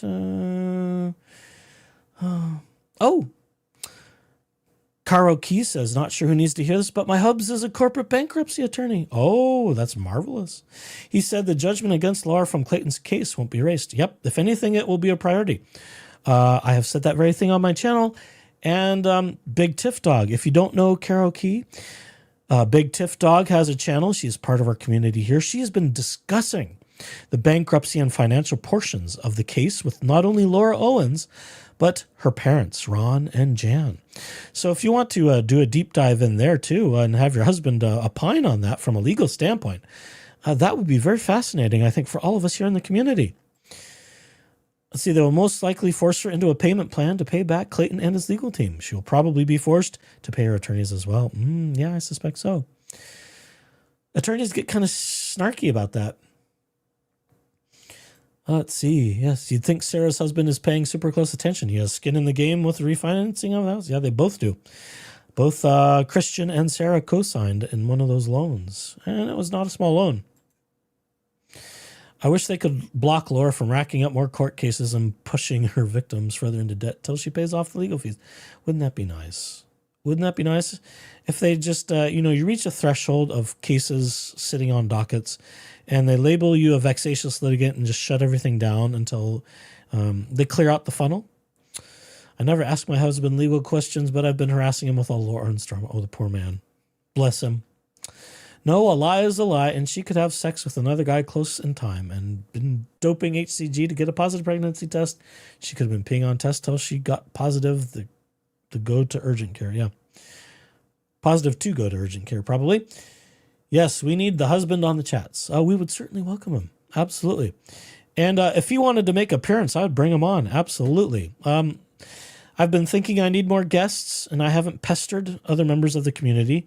Some of them are, they're kind of busy with jobs and things. I haven't gone after anybody to appear here so much other than Jeep Daddy lately, because he comes at a good price.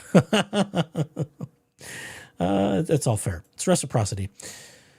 There's an error in all court-related matters, but it's not structural. It's an error in morality because she won't stop being a lying liar whose pants are constantly on fire because she lies. Yes. Hello, Chris Jenner. How are you?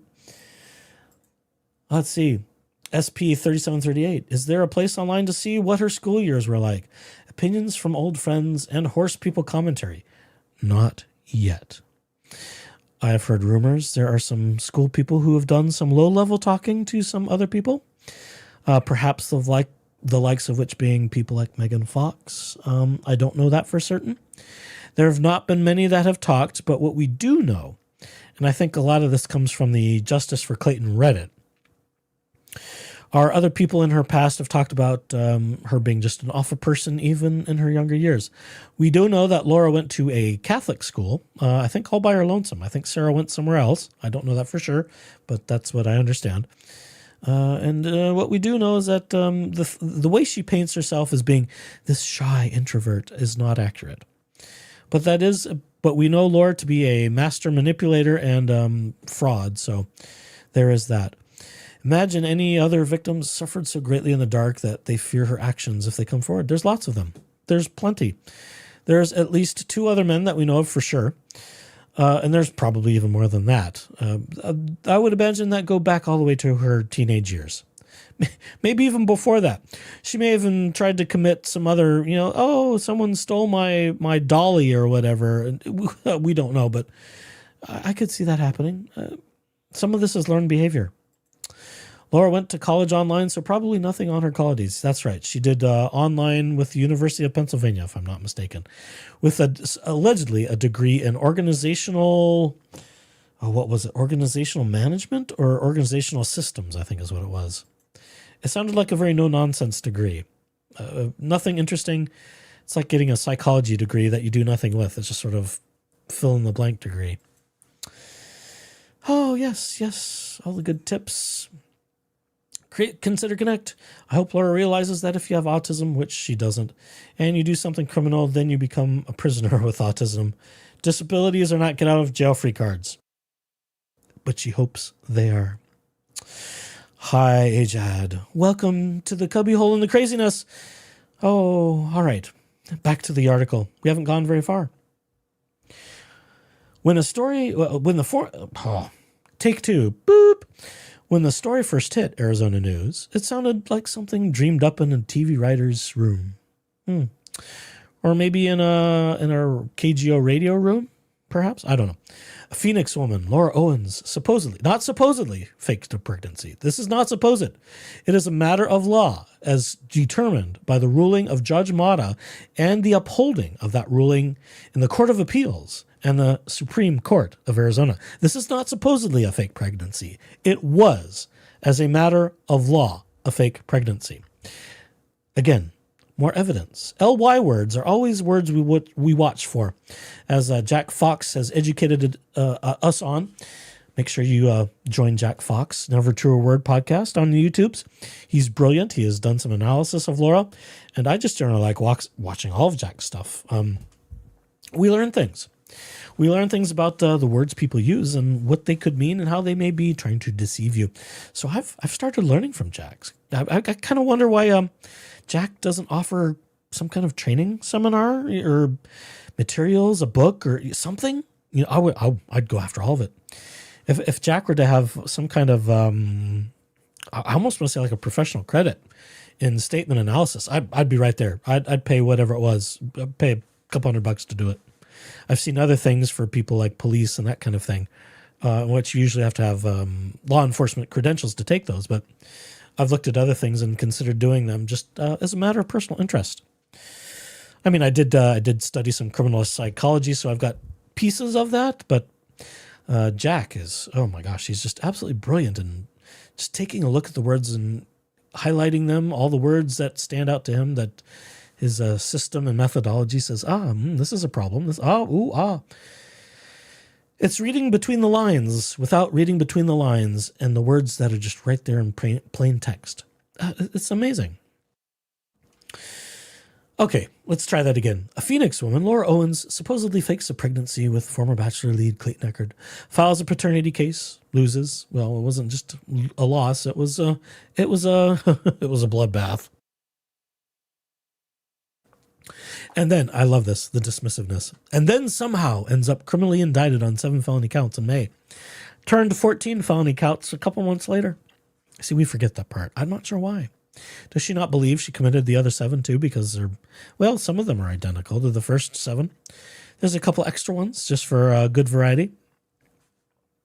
The headline said an online group called Justice for Clayton helped expose her, and Maricopa County Attorney Rachel Mitchell swooped in to finish the job. I'm thinking something, but I won't say it. The message was clear. You don't pull felony charges out of a family court mess unless it's really, really bad. You do, because the judge referred you, Laura. I will say you, Laura, because, I'm responding to you, Laura, who wrote this thing. You were referred for criminal prosecution as a result of your paternity case, your civil family court case. You were referred for criminal prosecution. That's where it came from. It didn't come out of Rachel Mitchell's ass. It didn't come out of Judge Mata's ass. It didn't come out of anyone in Justice for Clayton or anybody tangentially. No, it was a direct referral because they saw through the fraud. It was there in black and white. In a world where paternity cases usually end with DNA results, you're not the father, like Maury Povich. She does a Maury Povich thing too. That's another article. I think that one gets saved for tomorrow. And blocked numbers. I don't know what she means by blocked numbers. You're not the father and blocked numbers? That doesn't make sense to me. The public was told to take the leap. She must be guilty. Trust us. No. It's not quite so minimalized. We have looked at all the evidence. We have looked at the evidence. We have done research. I've done some research. I did some research on sources of HCG available in Arizona and found some. And strangely enough, some of those websites that offered that, for testing laboratory purposes only, but people tend to buy that to do their own self-medicating. So I've learned. There were companies that had it available right there in Arizona. We were told based on the what was it? Was it the charging doc? Oh, there's something else. I forget how Megan Fox learned that the smoking HCG gun was found, but Megan was doing some research. Megan's not going to share all of her secrets. So, but Megan found out. Megan found out, as the investigative journalist pro she is, that Laura had couriers delivering HCG in unmarked boxes to her house. Yeah. Yeah. So go and see Megan Fox and all of that stuff if you want to learn more about the HCG. I just did some side research and found other ways she could have gotten it in Scottsdale area, and there were multiple avenues she could have done that. Anyhow, I more or less did until Mitchell went back for seconds. I love this third person attempt. It's so clumsy. Last week she announced a superseding indictment. Did we write this a while ago? And it's been sitting in our unpublished Medium blog for a while. Last week, she announced a superseding indictment adding 7 more felonies, this time wrapped around an earlier relationship with a man named Greg Gillespie. That was months ago. That whole thing, the 7, that happened last month, wasn't it? Oh, my goodness. Whom Owens had sued in 2021 for abortion coercion. Now, talk about laws that don't exist. There's no such thing as a relationship abortion coercion you can sue for. It's not a criminal thing as far as relationships are concerned. Now, it is a medical malpractice thing, but that doesn't apply. Oh, that's just, oh my goodness. She just doesn't get it. She just doesn't get it. Overnight, Owens stooped. Oh, I keep reading that word wrong because on my screen, the tail of the P just kind of disappears. Overnight, Owens stopped being just the woman who supposedly lied to a TV personality and became, in Mitchell's telling, the architect of 2 separate fraud schemes years apart, now staring at 14 felonies over 2 short, failed relationships. At that point, the story stopped sounding tough and started sounding strange. Well, committing fraud to fake pregnancies and to entrap men in relationships with you is kind of strange. That I will agree with. If this was really just about protecting the public, why did it read more like a season arc than a charging decision? Well, you must not have been reading the charging documents. They were rather dry and in legal language, as one expects charging documents to read. So I did what the press largely hasn't bothered to do. I went past the JFC threads and slick breakdowns, pulled the dockets, read the civil and family court filings in full, and walked through both indictments line by line. I went looking for the massive, hidden fraud that would justify turning a family court disaster into a 14-count epic. Oh, I'm Laura Owens. I'm being targeted by the state. Pity me, favor me, let me live. Don't cry for me, Laura Owens. The truth is you're just a liar. Of bunch fake pregnancies and I might have to rework some words to that song. I'll think about that. I didn't find it. Well, the fraud was listed in the 14 counts. Are you that stupid? You can't read your own charging documents, you dumb bitch? What I found instead was this. Oh no, here we go. Here's the excuses. Oh no, this is where she octuples down on her medical evidence. So this is more of the same. You've heard this before, just with a couple other herbs and spices this time. What I found was this in both the Eckert and Gillespie cases. The record includes early clinic-run HCG pregnancy tests that came back positive. Tests from licensed medical providers that neither Mann nor his lawyers ever claimed were forged. Eckert even admitted to inviting Owens to his apartment under false pretenses to take a pregnancy test he purchased, which is positive. She sexts him. He, as Clayton says it, Laura sent him provocative photos, and he had an edible and says, "Hey, come over and let's cuddle. Let's maybe Netflix and chill." I don't know.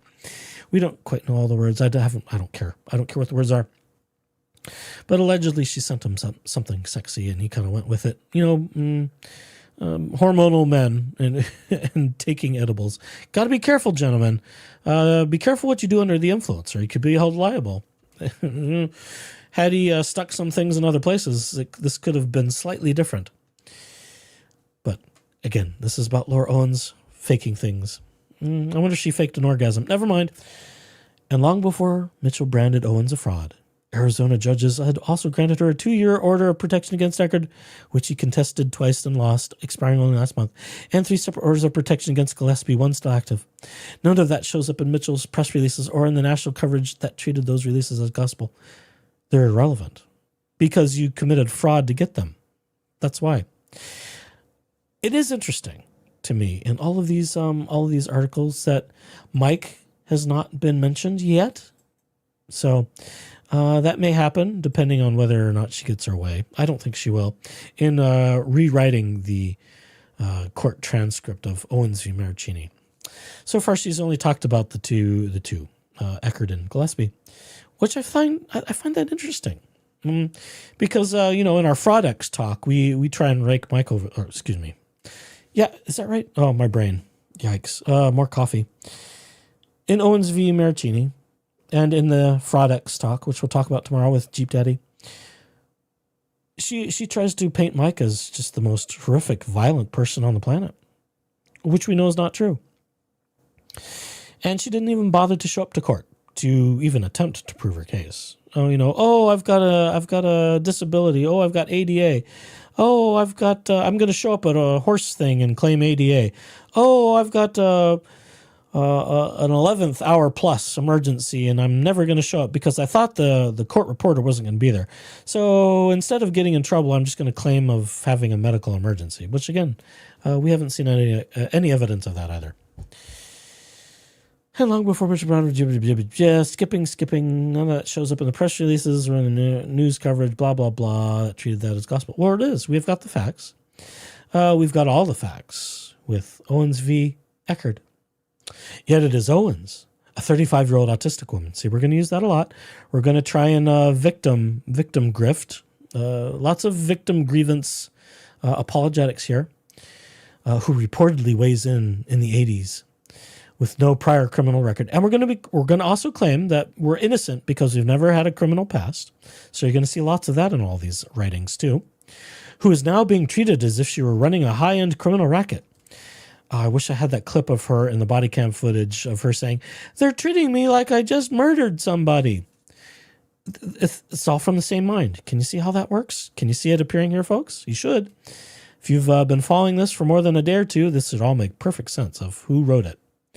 Across the 2 indictments, she faces 2 charges in the same felony class as manslaughter. Lots of things can fall under those. She doesn't get it. They classify them in the different ways for sentencing reasons, not because they're equal to manslaughter. She doesn't get that. She fundamentally, just like her lawyer, David Dingus the douche canoe. The fucking douche canoe. She doesn't understand the classifications of the felonies and why they are so classified. I mean, it's quite obvious. And again, I say that as someone who does not practice in law whatsoever. Not even close. I mean, I do deal with some legal things, and I have worked with lawyers for business-related things too. And that's been very educational just in my work life. And maybe some of that plays into my interest in this. But you don't have to have 1,000 IQ to understand why things are structured the way they are. It's all, they start with sentencing, they give classifications. There's a reason they're classified. And it has to do with the weight of the evidence, usually. They must have some really good stuff. And I don't think we've seen all the stuff yet, folks. I really don't. I think the investigators for the county attorney's office have some good juicy stuff, and I would bet what we don't know is going to be some of the best stuff saved for last. And that's going to make it wonderful. Assuming that Laura Owens does not chicken out and take a plea deal, but even then some of that may come out. We'll see. There are other content creators. Some of them believe that Laura will take a plea. I'm not there yet. I'll state that for the record at this point in time. When we go to this level of defiance of putting our Medium blog 2.0 articles claiming how we're innocent and how we can't have been in a state of mind of committed crimes, and even if we did, that because I say so, I'm Laura Owens, that you can't charge me with anything. It was structural error. I mean, these are the same arguments. It's just wash, rinse, repeat every time with her. Nothing new. No new theories. It's going to be very embarrassing. Oh, the poor public defender trying to come up with any defense. That poor man, he sure drew the short straw that day when they were assigning PDs for cases, and she was one of them.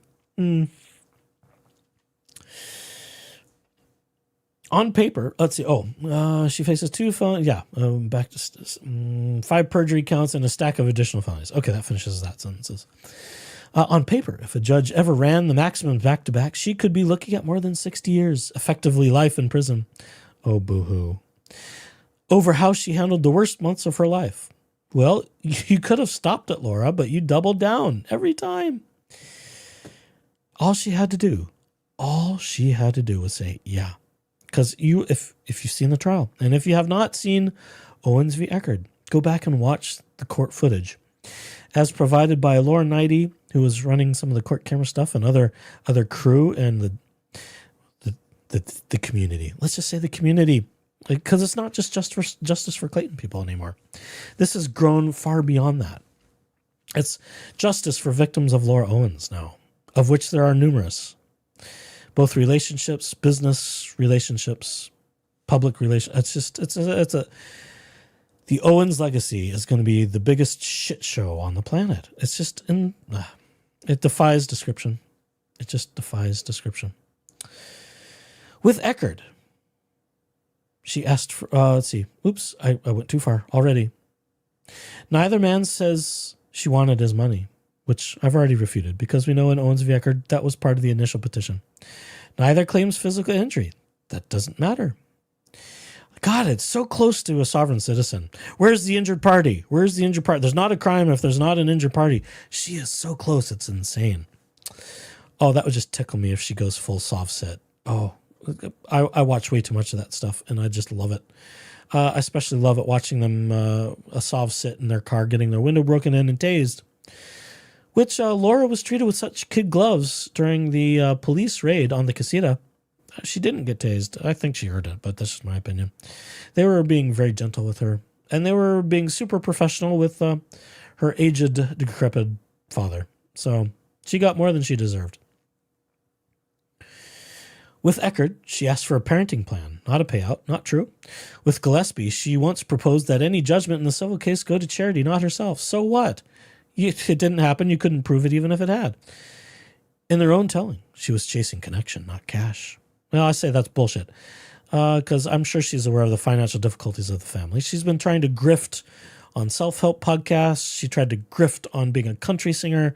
She tried to grift on Mike Maricini and her doing a podcast together. I listened to some of these recently, so it's fresh in my mind, where she claimed that she was going to get $250,000 a year in salary and he was going to get a good $150,000 being a co-host with fraudulent emails written that she had created from an agent. Was it an agent?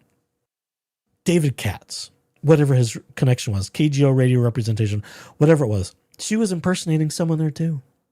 Or at least that's what we believe. That's as far as I'll caveat that, because that seems demonstrative that she was faking Uncle Joe Cotchett.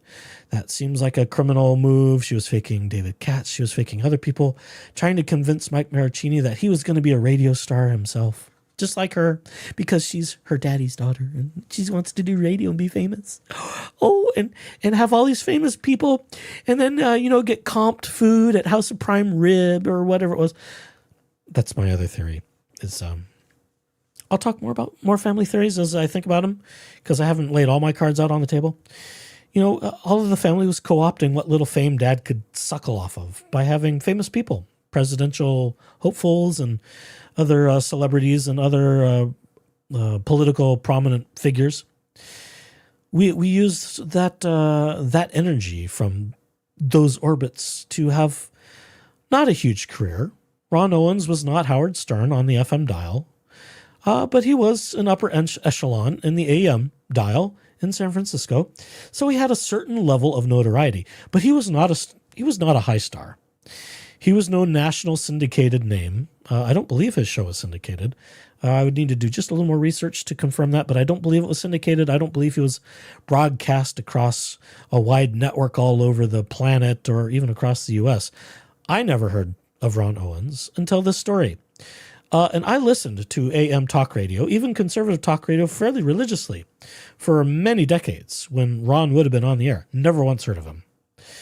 We've certainly heard of people like Rush Limbaugh, other people like Art Bell, and, you know, some of the crazy late night stuff where we talk about aliens and conspiracy theories, all that kind of stuff. I'm blanking the other guy's name. You know, there's lots of stuff, and I tend to prefer listening to talking when I drive in my car, not music. Go figure. So I'm both somewhat familiar with the talk radio, the scene, at least on the broader national stage, and what was available in my area, in my market.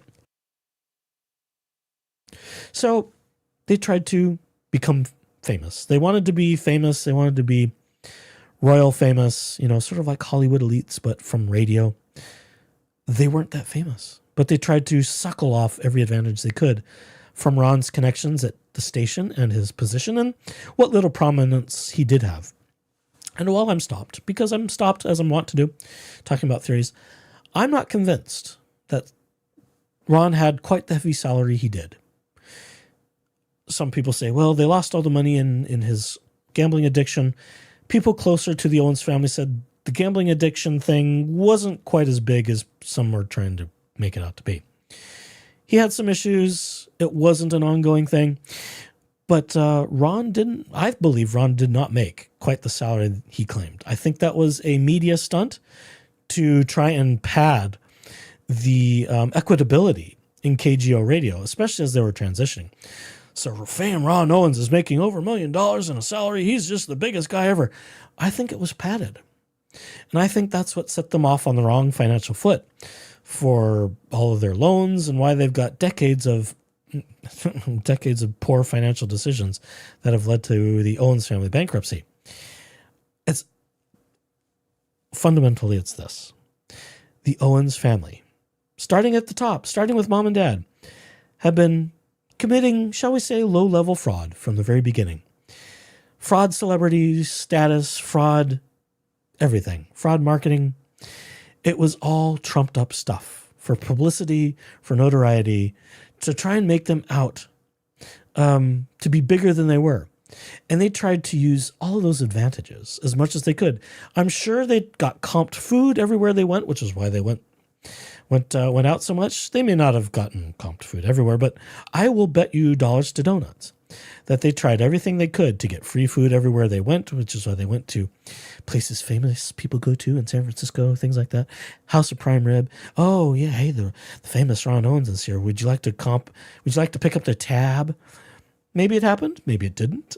Again, these are theories. These are speculations, but I think all of the early life of the Owens family is just steeped in a manufactured reality that didn't exist. Now, it existed only to a small percentage of, we tried to clout shark and suckle grift off of all the fame that waltzed through the radio station. That was the scheme.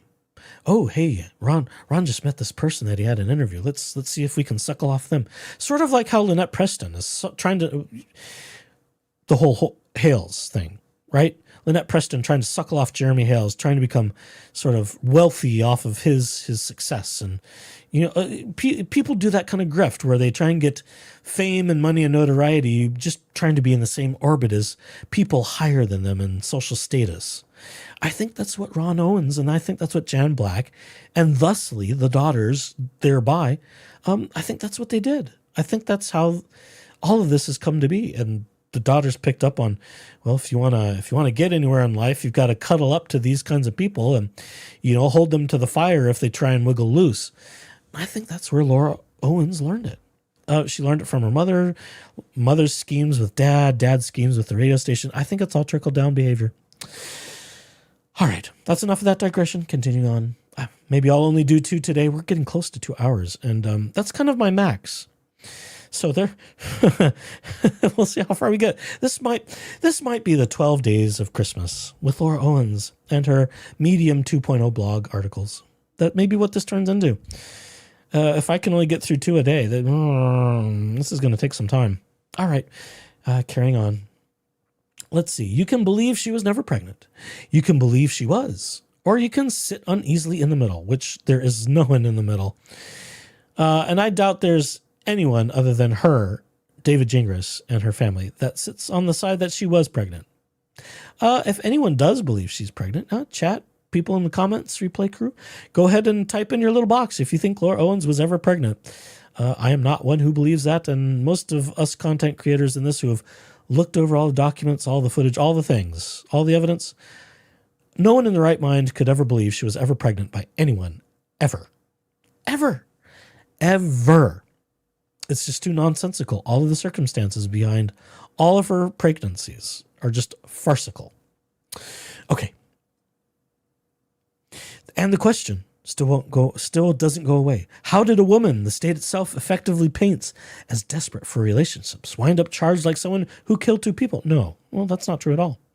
The charge, well, otherwise we wouldn't be talking about Laura being a fraud, a pregnancy fraud and other con artist. We'd be talking about Laura Owens, the murderer. And that's how it would be framed. So why are we trying to expand the other to try and minimize our fraud? It's odd. But she does do that. And once you ask that, the question is even uglier. If this were the exact same mess between two warehouse coworkers in West Phoenix? That's an oddly local reference for someone who claims to be anonymous or just a volunteer on Justice for Laura Owens page. Weird option. Is she telling us who she's going after next? People that work warehouses?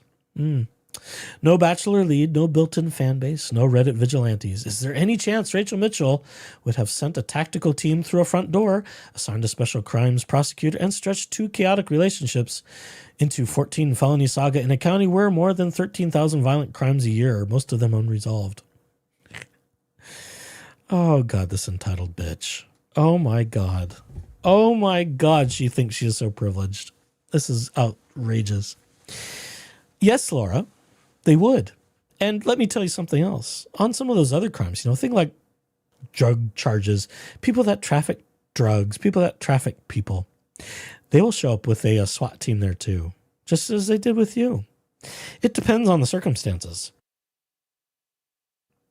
Now, I suspect your attorney, who did a piss poor job in representing you, might have told you some things that weren't true. Oh, they'll only show up during business hours. She had to have gotten that from somewhere, where she had an absolute meltdown that it's before 7 o'clock. You can't do anything to me before 7 o'clock. Someone gave that to her. Okay, let's see. Or is this what happens when a reality TV mob? No, I didn't even know who Clayton Echard was till this. Not at all. I don't watch The Bachelor. I don't give two shits about The Bachelor. I'm not even interested in watching Clayton stuff. I don't need it. It's not relevant to what I'm interested in, and it's not relevant to this case, really. A celebrity brings his own cheering section. Maybe. And an elected prosecutor decides that in a place drowning in actual violence, the safest legacy play is turning one disabled see, here we are trying to co-opt being disabled again. Pity grifting. One disabled woman's love life into a felony spectacle and treating her like she's already been convicted. God. Oh, the level of entitlement of this bitch. Oh, my God. She needed to be in handcuffs. The Echard case. Laura needed to spend some time in jail before she was given a bond. She needed she needed a little taste, a little wake-up call. It's like, Laura, this is what's going to come to you for years, decades of your life, likely, if you don't give this up. She needed some jail time, in my opinion. The Echard chapter began the way a lot of bad stories do. A one-night hookup in August 2023, followed by panic and lawyers. In the paternity record, this is not a she just made it up out of nowhere scenario. Yes, she did. And we're gonna double down on Owens produced early positive urine and blood HCG tests from actual clinics, from real. This is real ovarian cancer. And it's not even a hookup. It was a BJ. Well, it was two BJs. I would love more dirt. I really would. Just because I'm just weird that way. It's like, oh, Clayton, tell us a little more about that night, would you? He's the gentleman, so he hasn't revealed how good they were or her skill level. But I'm curious. I mean, I lean in a certain direction of my proclivities, so We're curious. Never mind. Media coverage summarizing the record acknowledges those tests. Nobody, not Eckert, not the state, has claimed that the labs themselves were forged or that clinical staff were in on the same conspiracy. No, there wasn't a conspiracy from clinics. We know that you elevated your HCG levels through injectable HCG. Wow. Doubling down. Owens has said she also took a positive home pregnancy test in front of Eckert. Yeah, but he didn't watch her. He wasn't able to see her. She closed the door because she was potty shy. So he even couldn't be sure, and he testified to that fact that he didn't know if she had snuck something in that could have given that. People do that with trying to pass drug tests, especially if they're in certain programs. Someone in my personal life did that very thing, and I found out about it after the fact. People do all sorts of things to try and fool the system. It's not surprising. He has acknowledged in interviews that she took a test in prisons and even disputes what it meant. Her paternity petition asked for a parenting plan and shared responsibility, not a giant damages award for a lifetime payout. But you were hoping for something. You wanted a relationship with him. You wanted to be in his presence. You wanted to feel the Eckert magnetism. That's why you started with your mother, Liz Max, just before you went seeking after Clayton to invest in properties. You wanted to make it look natural that you were ready to do that sort of thing, but it was all part of the ruse. The property ownership ruse, as was some people think. Supposedly Laura has gotten some sort of certification for being a personal trainer. Many people believe that she targeted Clayton and targeted other people via social media before moving in to get him.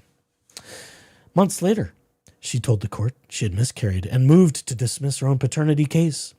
Both parties were still representing themselves. At that fork in the road, a judge could have simply granted the dismissal, closed the file, and left the two adults to crawl out of a disaster. Now we're going to make the same case, or same arguments, that he had no expenses. Laura's made this argument before in her postings. This isn't new. Oh, let's see. I see some people are going, yeah, I know we're going on for a while. I can't help it. I'll finish this, and then I'll probably call it a night. But nice to see you, IB. Thanks for being here. Enjoy replay. Night, everybody who's taking off. Yeah, we're still going. We're not done yet. So do as you will, folks. Thanks for coming by if you're headed out. Have a lovely rest of your weekend, and we'll be back tomorrow. So don't miss out. There's more coming. And Jeep Daddy should be joining us tomorrow. So if you need some more snark and saltiness in your life, make sure to tune in tomorrow evening at the same time, same bat channel. Instead, Eckert hired counsel and pushed to keep the litigation alive for a declaration that he was not the father, a formal teardown of Owens' credibility and his fees, as he's entitled to do. Judge Julie Mata obliged. She didn't oblige, she ruled.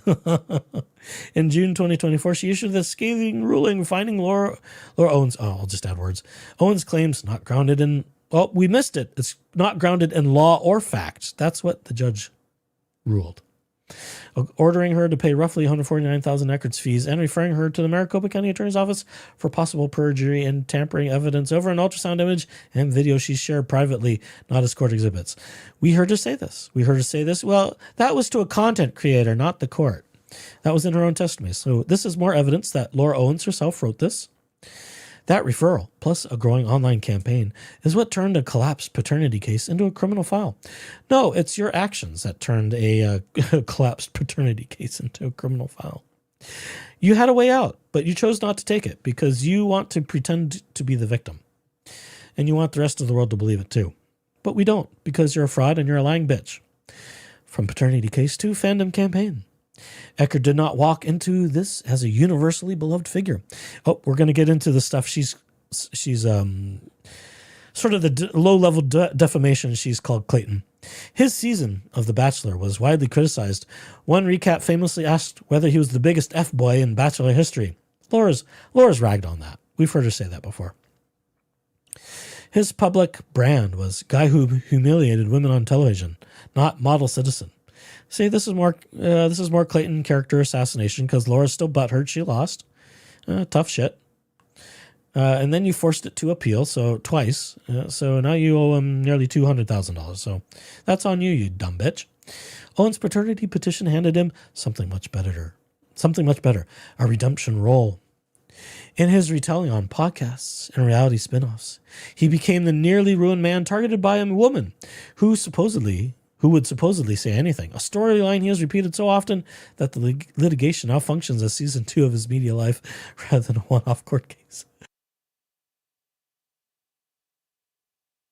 She's so full of herself. She is so full of herself. It's almost not funny. She did more than that. It's not just a one-off court case. She called up one of his engagements and says, he got me pregnant. He's a deadbeat. You shouldn't have him as a speaker. She called them up or emailed them or whatever it was. I think it was an email. And said, he's not a role model. So this is all Laura Owens. This is factually, I can tell by reading this. This is Laura Owens. She wrote all this. She has written every word on every page of this website. She is so butthurt.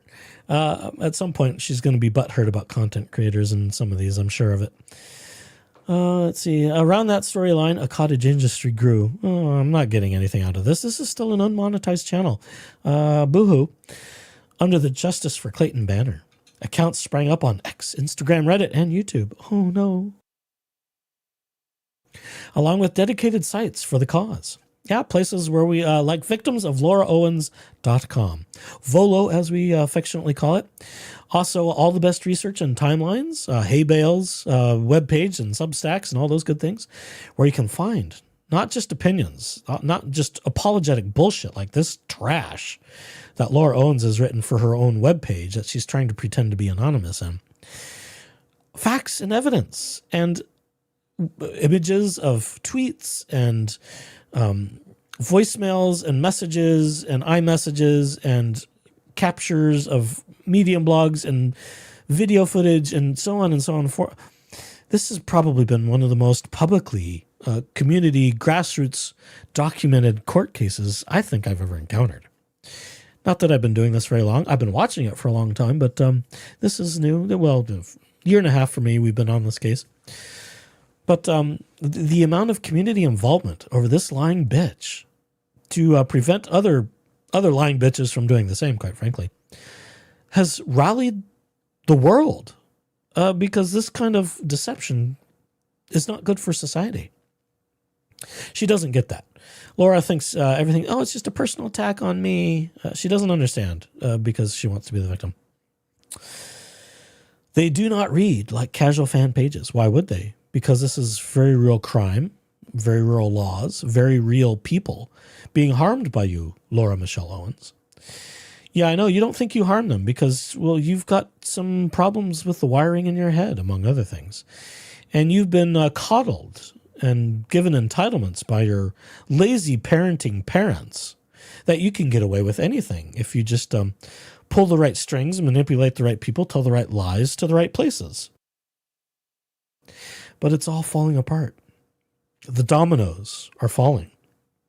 And that speed, the speed in which those dominoes are falling is increasing quite rapidly.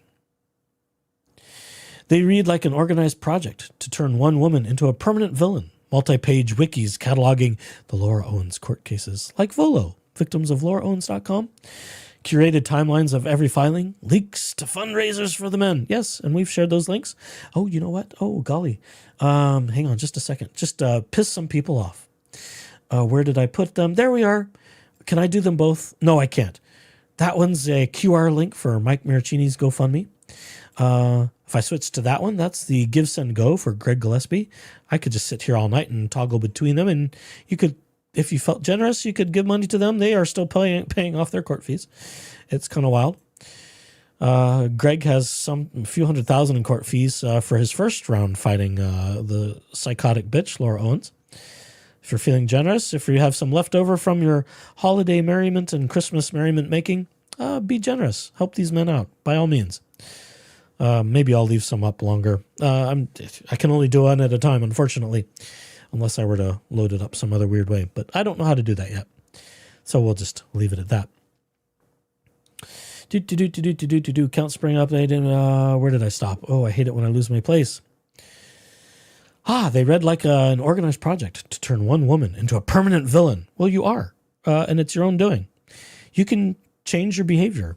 You can admit to it. You can admit that you've done some things you should have done, but you don't because you're used to getting your way.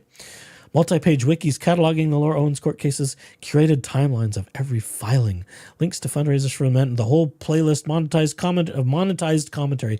Oh, remember that? We played that. On his fucking monetized YouTube channel, referring to Dave Neal.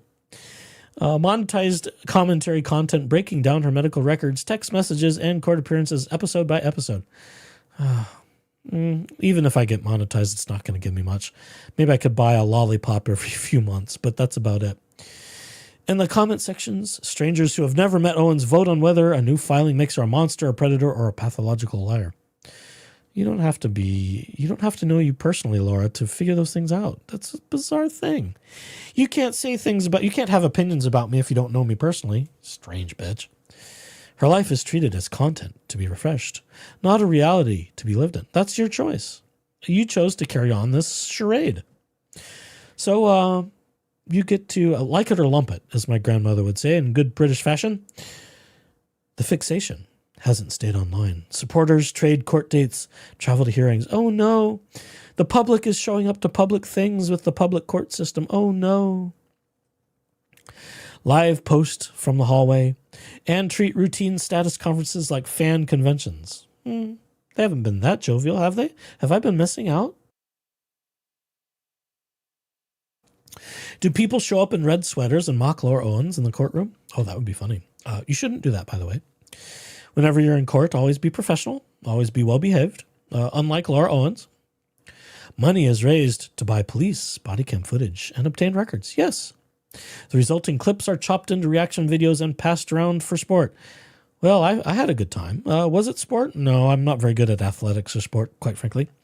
But I enjoyed myself watching all nearly 4 hours of body cam footage and talking about what an absolutely horrific bitch Laura Owens is.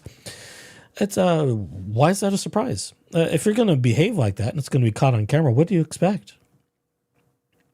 The emotional through line is not concerned about the integrity of the legal system. Well, the legal system is doing just fine.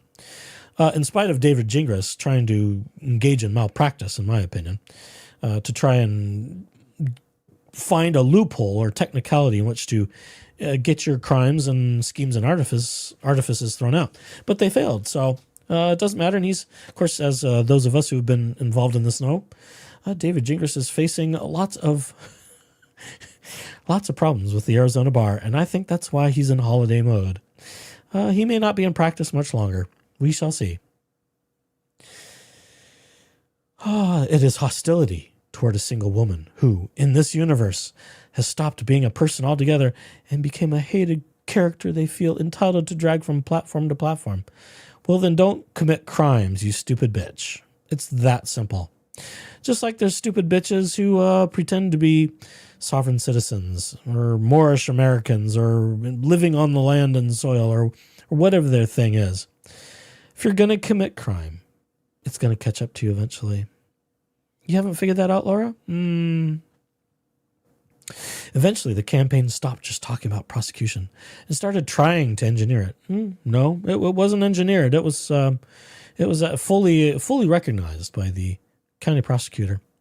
Conservative commentator Charlie Kirk hosted Eckert, framed him as the target of a false accuser, and promised to pressure Mitchell, publicly and privately, to bring charges.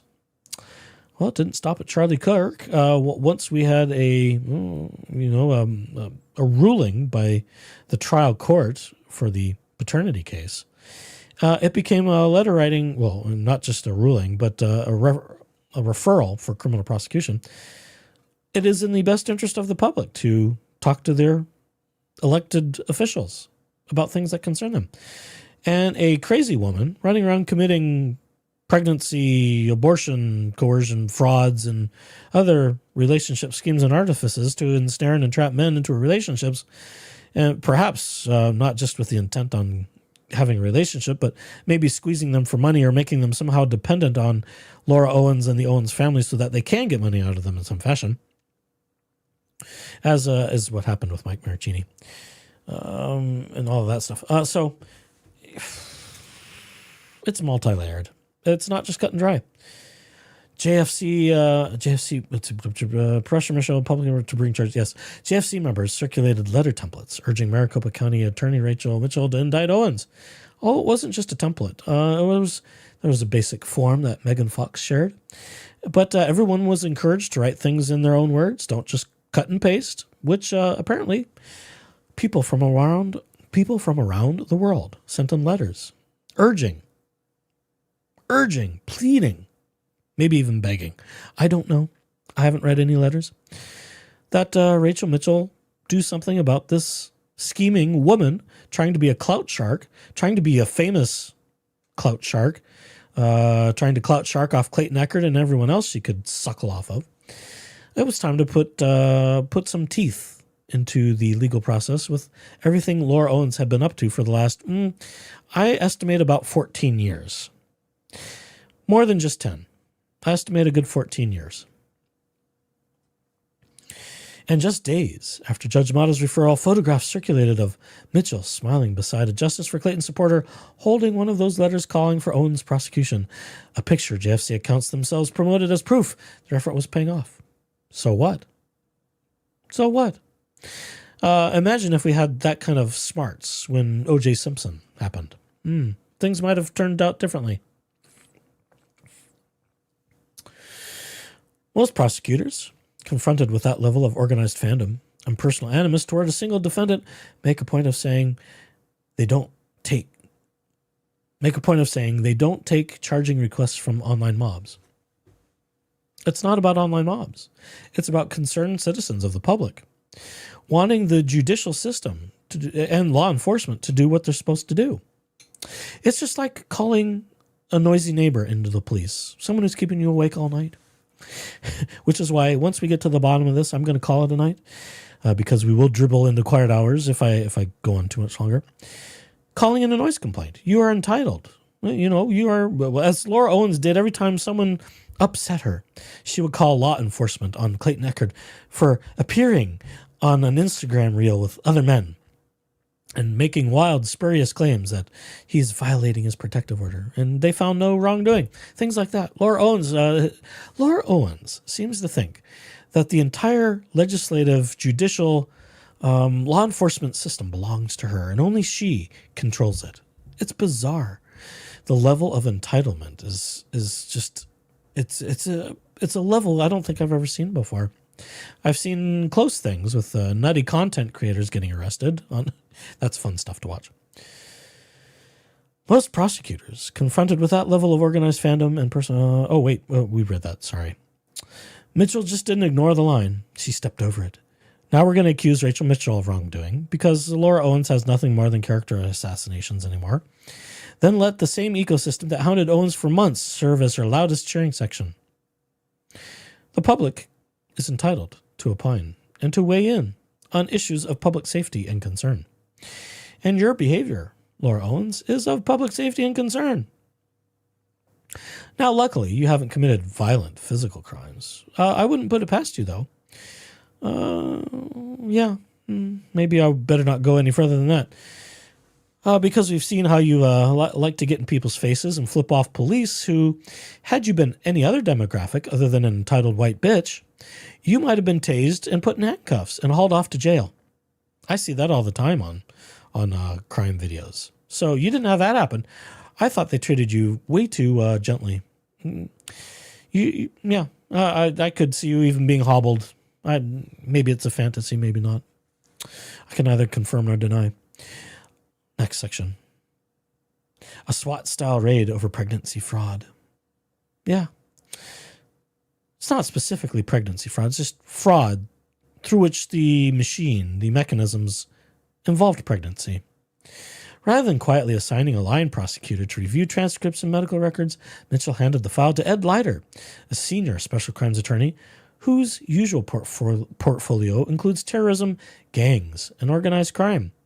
Well, if you have an accomplice, that's pretty organized. And if Mommy Dearest is the organized accomplice, helping us write FBI reports to the cybercrimes unit, that could be evidence of conspiracy. But that's just my opinion. I don't practice again. I'm not a legal beagle or legal eagle. Then Mitchell's office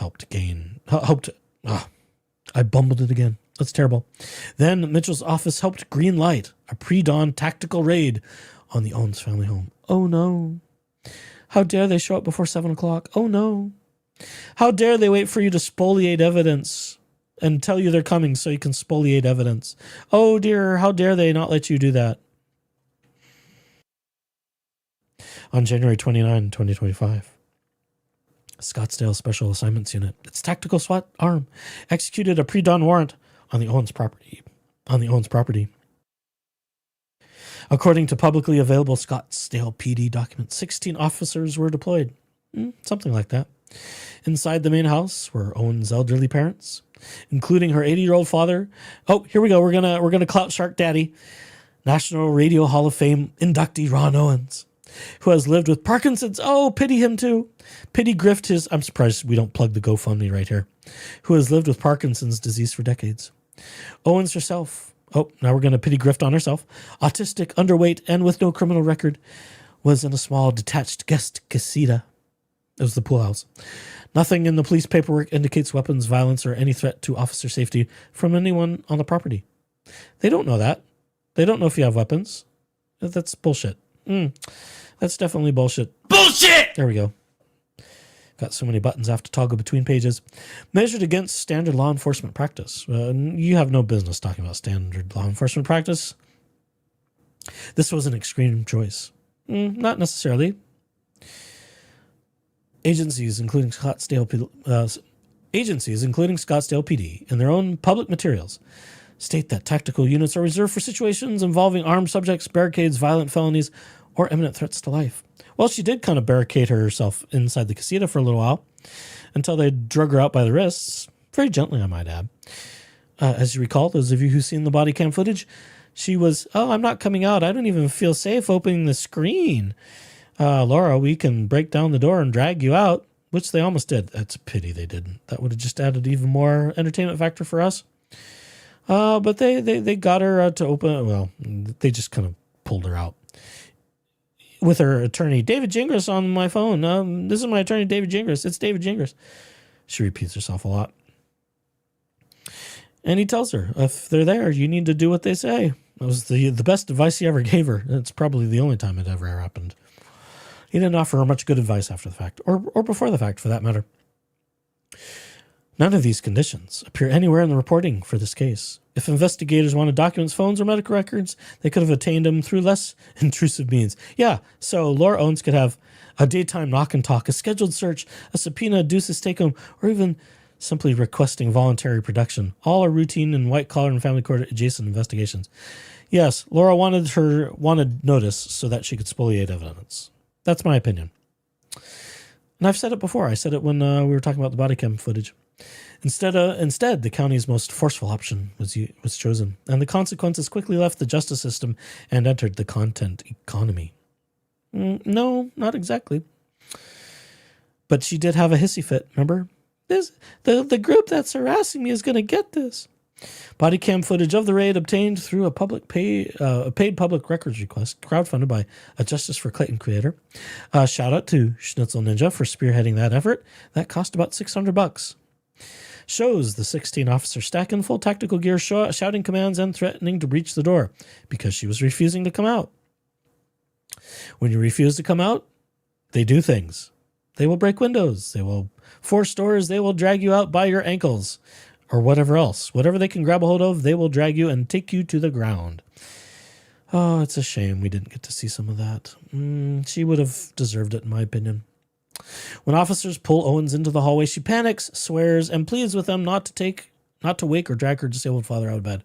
No, that's not what she said. She just wanted to see her father. She was looking for a way out. She was looking for an escape. She was looking for someone to scream and yell out, "Daddy, they're doing things to me. You need to save me. You need to protect me. You need to cover for me." That's what that was all about. When she was and she was hardly being held out by the officer. I'm surprised she didn't try and run, quite frankly. She had a hissy fit walking by the bedroom where Dad was still in bed. Mom had already been drug out to the front room. And she was going to have a meltdown. And they kind of forced her around to the front room where Mommy was sitting and, of course, had a meltdown there. "How dare they do this to me?" Blah, blah, blah. Yeah. Go back and review the body cam footage if you're interested. An instinctive human reaction to armed men flooding your home before sunrise. Not necessarily. If I had police showing up in my bedroom, I'd be like, oh shit, what happened? Okay, whatever you say, officer.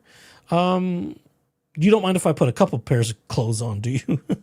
And that's about all I would say. And just, if police are ever entering in your home for any reason, that's not the time to start letting your mouth run. Because they wear body cameras, folks. And anything you say and do can be used against you in a court of law, even before they read Miranda on you. That's why body cam footage is so useful in these sorts of cases, and really any case.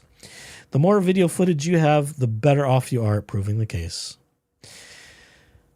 Pictures and moving pictures can speak more than 1,000 words. They can speak Encyclopedia Britannica is full of words. Are you going to believe what I tell you or what your own eyes see and what you hear in the video cam footage? It's crazy what some people say. The framing online has been anything but human. How dare they talk about me as anything but daddy's princess? Well, it's not daddy's princess, mommy's princess. I'm Laura Owens. I'm mommy's princess. The footage was chopped into viral clips and reposted as commentary fodder for the same online community that had been demanding her indictment for months. I'm surprised it doesn't say had been harassing her, because that's the phrase she uses. So we're playing with some words a little bit. She's changing some of the verbiage. Strangers debated her tone, posture, and fear as though they were evaluating a reality show episode, not a real-world raid on a disabled woman's home. You're not disabled, Laura. Prove it. Prove me your disablement. I want to see it. Then the videos then migrated to outlets like Daily Mail and Inside Edition, where a few chaotic seconds were turned into shorthand for an entire mental state, for her entire mental state. If Maricopa County has ever deployed a full tactical team in response to allegations rooted in a paternity petition, it has not been advertised. Why should they? There is no public record of any other family court litigant in a case, with no violence, no weapons, no criminal history, and no ongoing threat, being met with a 16-officer pre-dawn SWAT-style entry. Because they had no idea what you were capable of. They were being careful. And they were just there to secure the scene for the investigators, as they're wont to do. The first indictment, making a scheme out of a mess. On May 6, 2025, Mitchell's office issued a press release announcing that a grand jury had indicted Laura Michelle Owens on 7 felony counts tied to what MCAO called a paternity scheme against Eckerd. According to that release and subsequent media coverage, investigators concluded that between May 2023 and June 24, Owens altered an ultrasound image, fabricated a pregnancy video, and lied multiple times under oath, some of which she admitted to on the stand. It was great reading, great watching. If you only read the press release, you would never know that septupling down. I don't know. I've lost count. You'd never know that there were 8 CG tests that were positive, that no one says were forged. See, we're just repeating ourselves. It's the same apologetic bullshit, same excuses, same stuff. Or that the ultrasound image and video at the heart of the case was sent privately to Eckerd and not presented in the official record. But she used it to commit fraud. It's like saying, well, I didn't submit the bad check to the bank. I didn't actually submit it to the bank. I was just using it to try and get money out of somebody else. I mean, it's nuts. Absolutely nuts. The public storyline is streamlined. Not a chaotic early pregnancy that went off the rails, but a neat scheme slotted on the same page of MCAO's website as murders, child predators, and road rage shooters. And the reason it's not a mess is because, Laura, you have a pattern and history of doing this multiple times to multiple different victims. Pattern is one of the things used in proving intent. Did you not know that? This is a pattern, a history, this pattern of evidence, of doing the same things, of claiming to be pregnant. And then that turns into twins. And then when the men don't do what you want, Oh, I've got medical issues. Oh, I'm going to take some abortion. I'm going to have like 7 different types of abortion. Some of them some of them surgical, and some of them medicinal, some of them pharmacologic. Oh, and there's still a baby in there. You aren't, Michael, you aren't doing what I want you to do. Oh, now I've got cancer. The one-upsmanship and the ideas we were committing fraud and just continued. Fraudulent schemes and artifices is the statute Arizona normally uses for big swindles. People who loot the vulnerable, rig contracts, or steal large sums of money through deception.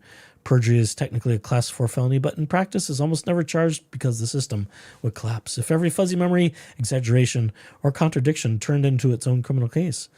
But there are systems for that. This is why cross-examination happens. Stupid. And you shouldn't be exaggerating in court. You swear to tell the truth, not to exaggerate, not to have a fuzzy memory. If you don't know, God, maybe she didn't receive very good trial preparation from Dingus the Douche Canoe. It's hard to say. Moving along. That's not just a defense bar talking point. Oh, a defense bar? Why are we talking about bars? Interesting. Greg Woodnick, the Phoenix attorney who represented Eckert in the paternity case, and Greg Gillespie in related civil litigation, has publicly said that in more than 25 years of practice in Arizona, he has never actually seen someone prosecuted for perjury. When the lawyer on the men's side of the aisle is stunned that perjury is being criminally charged at all, you're not looking at routine line drawing. You're looking at an outlier. Well, Laura, you are the outlier. No sane person would fake pregnancies to ensnare and entrap men in relationships with you. That is insane. It's not insane enough to be considered insane from a court's or medical perspective, but it is, colloquially speaking, it is insane. Because when you're pregnant, there's a product that comes out of that, right? A baby thing. And, it's very convenient when things don't work out that babies just disappear. They magically miscarry. There's no evidence of miscarriage. There's zero medical care sought at all. Telehealth is not medical care. All of these things, taking proper care of a pregnancy, whether you choose to do things slightly less traditionally, if you're smart, you're going to be taking lots and lots of medical trips to your doctor and your OB. I'm not a woman, and even I know that. If you want to have a healthy baby, you're not just going to sit around home chugging Monster Energy drinks, trying to coerce men into a relationship with you. You're going to be trying to take care of yourself and doing the right thing. And you didn't do any of that because we know you were we know the baby bump. Yeah. Anyhow, moving along. Yet in this case, perjury is suddenly center stage. Well, it's about time they charge it more often. Between the Eckert indictment and the later superseding indictment, Owens now faces 5 separate perjury counts, each one carrying the potential for years in prison if stacked harshly. Oh, boo-hoo. And Class 2 fraud schemes counts on top of that. Fraudulent schemes and artifices. Next section. A press release written like a reality show recap. If you scroll through the MCAO press releases, a pattern emerges almost immediately. We're getting tired. The lips are getting lazy. When the subject is a violent crime, the headline focuses on the act, not the accused. Father indicted for death of 5-year-old daughter. Raid shooter indicted domestic abuser to life in prison for murder. The individuals involved are treated as anonymous. No, not exactly, because I've read some of those. I've looked. I actually follow the MCAO tweets, so I've seen some of those.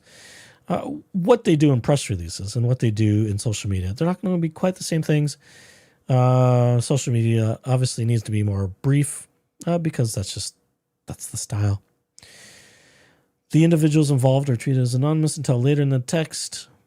The office, but they get mentioned. So saying they're anonymous is fraud. That's a misstatement. Well, it's not. It's a mischaracterization. Now I'm getting tired. Yeah, okay. We're starting to turn into a pumpkin. It's been a long couple of days. The office does not turn victims into characters, and it does not frame cases around fame. Oh, golly. The Owens release breaks that pattern in every direction. Oh, boo-hoo.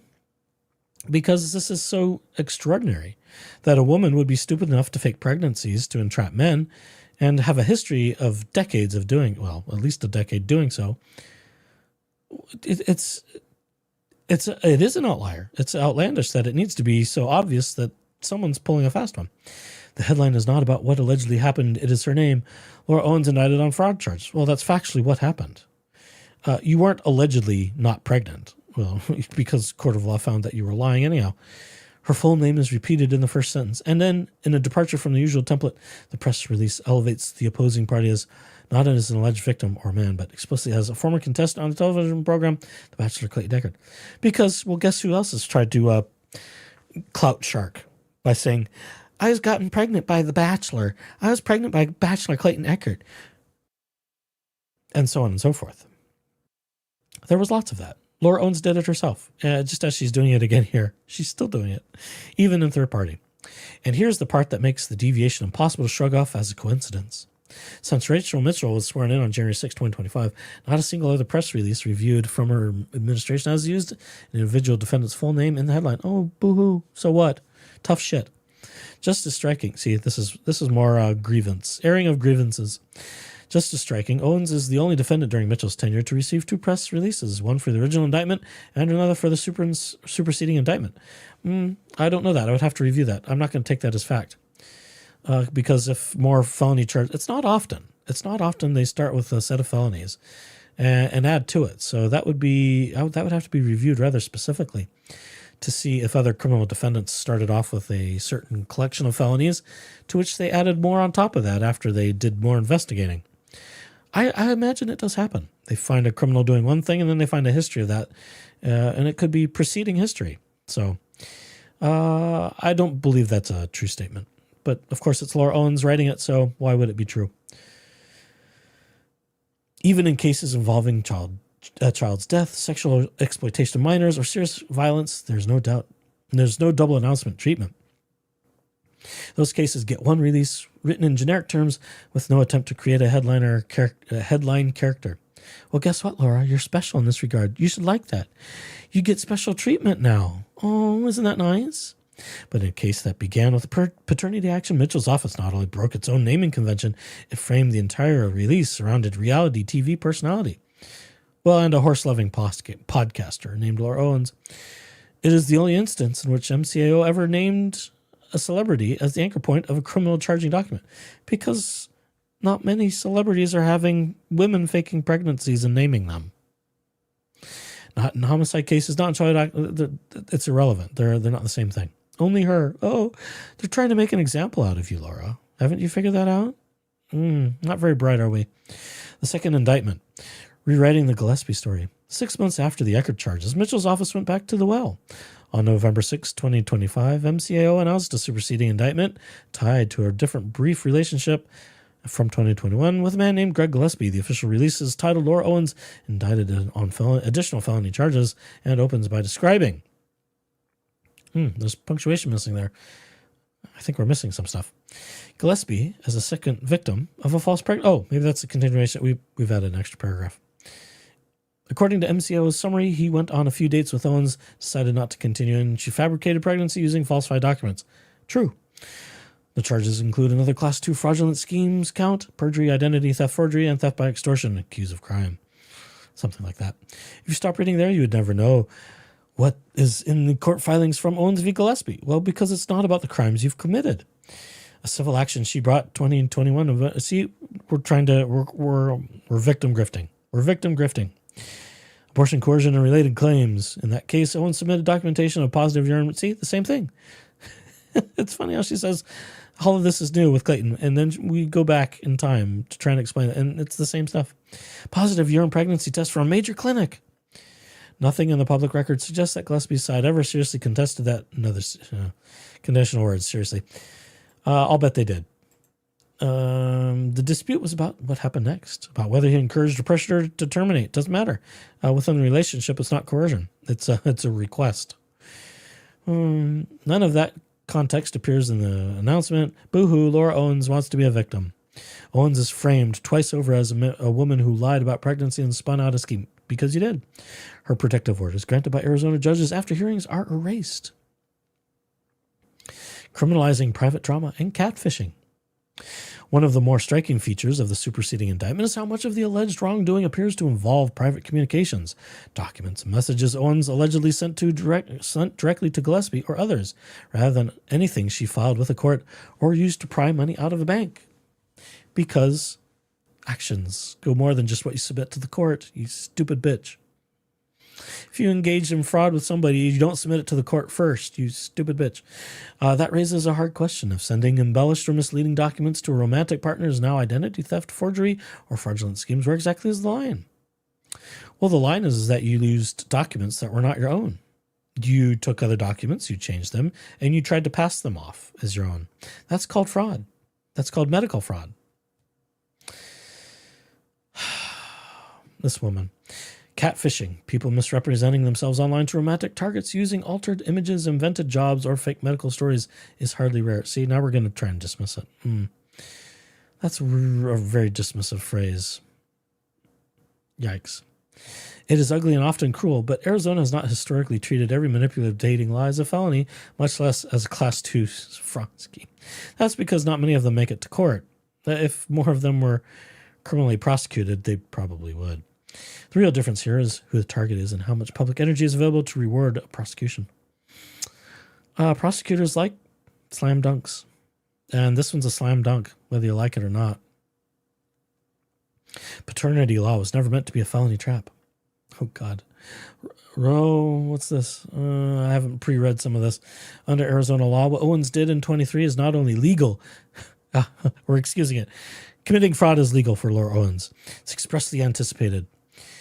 That ARS allows a petition to establish paternity to be filed during pregnancy. There is no requirement of a live birth and no clause that converts an ultimately incorrect belief about paternity into a felony.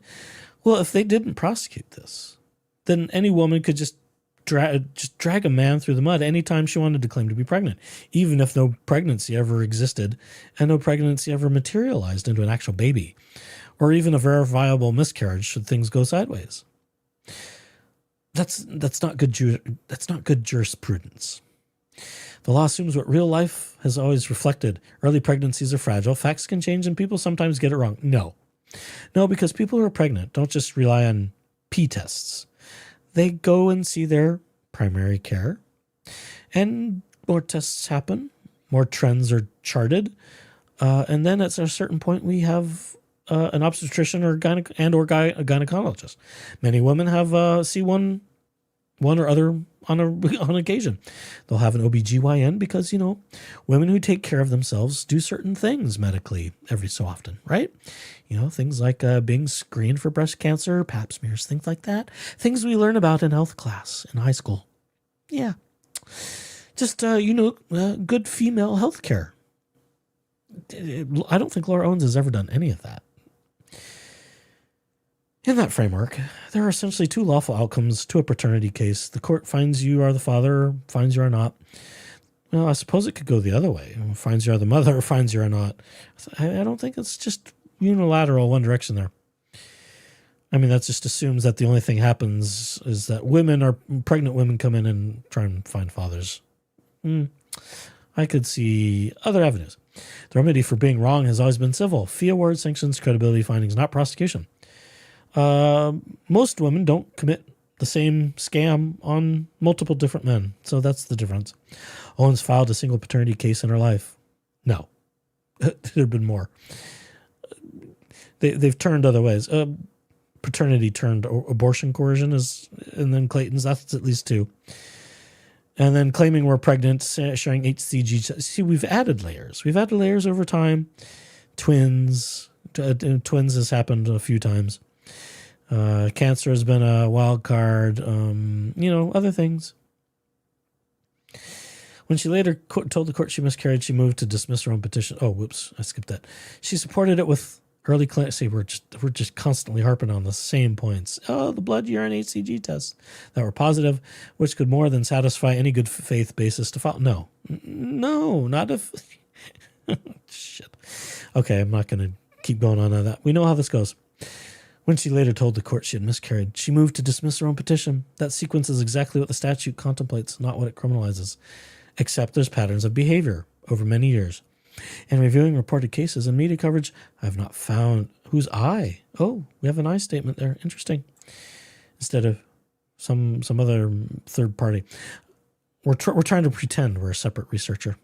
I have not found another instance of a woman in the United States being charged with Class 2 fraudulent schemes and multiple perjury counts because she filed a paternity petition and later lost. Because no one else has committed this level of fraud. That alone should set off alarms. No, it shouldn't. For anyone who works on reproductive justice, come on. I'm a reproductive justice lawyer, please. Domestic violence advocacy or access to the courts. See, this is where it's proof. Laura Owens wrote this, and that she's trying to weaponize the judicial system in her favor. If asserting pregnancy in a paternity case, even one backed up by lab results, yeah, but if they're fraudulent lab results, as they were for Eckerd and others, yikes, can be retrofitted into a major fraud prosecution when the politics line up. No, it's not just politics, it's facts. The message is blunt. Bring your pregnancy-related disputes to court at your own risk, especially if you're lying, Laura. That should be the message. You forgot that part there. That should be the next few words. Perjury and who it gets used on. Inside Arizona, more grievance. Inside Arizona courtrooms, everyone understands the uncomfortable reality. Witnesses fudge things constantly. No, they don't. That's not true. Witnesses who are telling the truth can be found such. This is simple stuff. This is this is typical testimony, and it's the job of attorneys, both for and against opposing counsel, to find where, if there are any holes, if there are not holes, they will be able to backed up. They will be backed up by facts and evidence. There will be exhibits that reinforce that, and so on and so forth. They overstate, minimize, misremember dates. Judges issue blistering credibility findings. Lawyers use contradictions to win cases sometimes. Then the parties go home. Perjury charges are almost never layered on top because if every bad answer under oath spawned its own criminal file, the entire system would choke. This is an example case. Gosh, she's not very smart. This is what makes Owens an outlier. Well, yeah, because there aren't many women stupid enough. And there are some that are. Very small percentage, unfortunately. Woman who will fake a pregnancy to try and ensnare a man, and then fake other things to try and entrap him further, and then fake other things to try and guilt him into staying. It's just strange. It's strange behavior. It's not normal behavior. Out of the tens of thousands of criminal prosecutions Maricopa County brings each year, the person now facing 5 separate perjury felonies is not a cartel witness, corrupt official, or mob lieutenant. It is a disabled. You're not disabled. In 2 failed relationships, it is a not disabled woman. We'll fix it on the fly. How about that? It is a not disabled and a not autistic woman in 2 failed relationships whose behavior, whatever you think of it, played out in the overlap between family court and online spectacle. We're trying to minimize all the fraud we committed and all the bad behavior we committed against all of our victims. It's insane. When the only time a statute gets dusted off is for the defendant who comes prepackaged as an internet villain and with a famous man on the other side of the V, that isn't neutral enforcement. I'm not going to comment. That is selective deployment of the harshest tools on the one person it is politically safest to crush. That's not true because when someone's committed murder and people see the video footage, they're going to have opinions. Tough shit, Laura. There's that picture we've seen so much. Laura used that on a Medium blog. Other people used it as well with Rachel Mitchell. No, it's not. I was going to say it kind of looked like somebody, but never mind. It's not who I was thinking. If he changed his name, the case vanishes. Well, that's not true. You don't need a memo labeled selective prosecution to see what's happening. Imagine the exact same fact pattern with different names. Owens works a warehouse job. Oh no. Here we go with the warehouse workers again. See? It's Laura Owens who wrote it. The man in the caption is an immigrant. Oh no. Oh God. Immigrants. Jesus. With no Wikipedia page and no podcast bookings. She files a first-time paternity petition, says she's pregnant based on early tests, later says she miscarried and moves to dismiss. Yeah, because that happens all the time. Women just constantly miscarry every time they're pregnant. Stupid bitch. He insists she lied. Says she sent him questionable images and dramatic messages about her health. What happens in that world? Well, if they can prove that you didn't actually see, and this is easy to prove because of the records in the healthcare system, they're extraordinary. They're so very thorough and usually pretty secure. People take other documents and use it, and they'll cut and paste. We know Laura Owens did arts and crafts. She would take letterheads of things and use that to falsify emails from doctors talking about in-person visits. At least that's what we believe the evidence to show. Why are we talking about immigrants, though? This is a weird thing to throw in just to make more apologetics. What happens in that world? Most likely a judge dismisses the case. At worst, she gets scolded in a written order and maybe hit with some fees. It never becomes a criminal file, and it never lands on a prosecutor's desk. Well, that's because maybe it happens once, and you learn. But you've done this multiple times, Laura, so no excuses. What does not happen is a SWAT-style raid. Oh, boo-hoo, woe is me. I had a SWAT raid on my house. Pity me. A terrorism credentialed special crimes. Yeah, they're saying the same stuff. With a theoretical 69-year exposure. Now compare that to this case. The complaining man is a former bachelor lead whose reputation has been burnished by redemption tour. Was it? I don't know.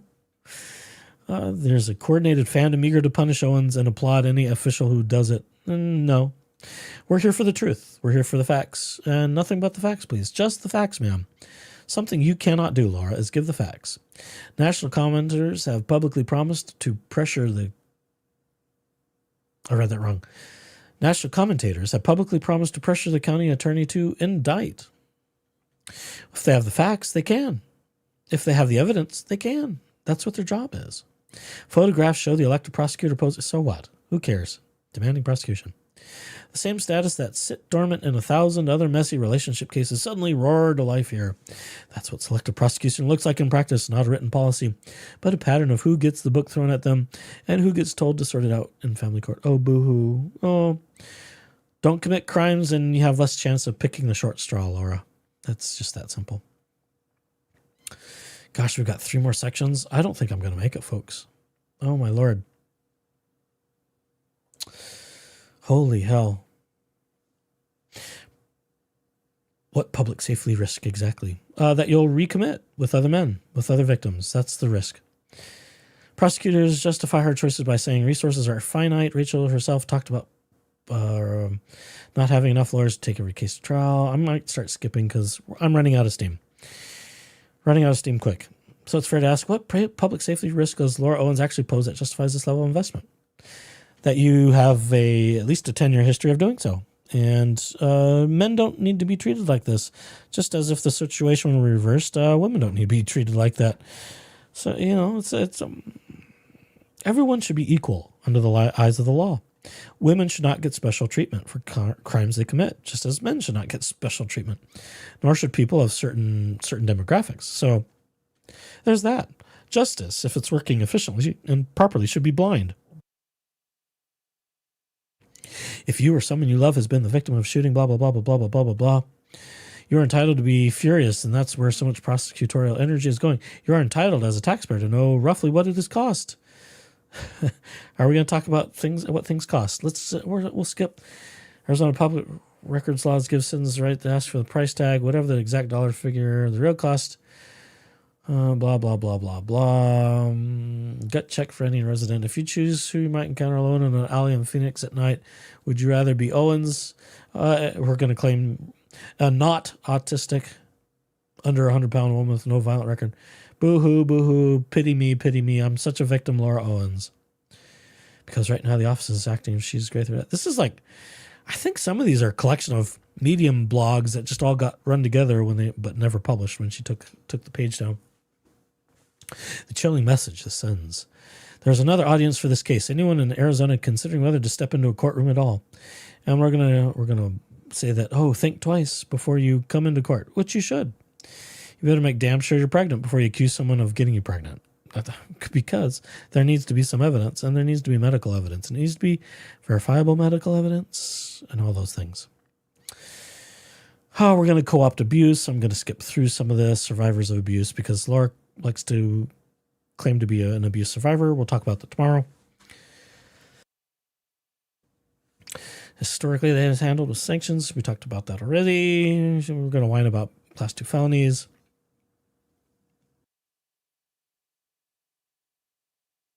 It's a warning shot to anyone whose personal life is complicated enough to land in court. Yes. Don't be stupid. She's gonna whine about not really wanting money. She talks a lot for not. Oh, we're gonna skip. You know what? Actually, that's kind of the bottom. I'm gonna call it down. I'm gonna call it now. Thanks everybody for joining me. I'm pooped. The voice is going. I'm gonna start coughing any minute. So we'll call this done for tonight. We will do more tomorrow with Jeep Daddy. So stay tuned. There's lots more to cover, including our special video. So until then, thanks for joining me, and we'll see you next time. Bye.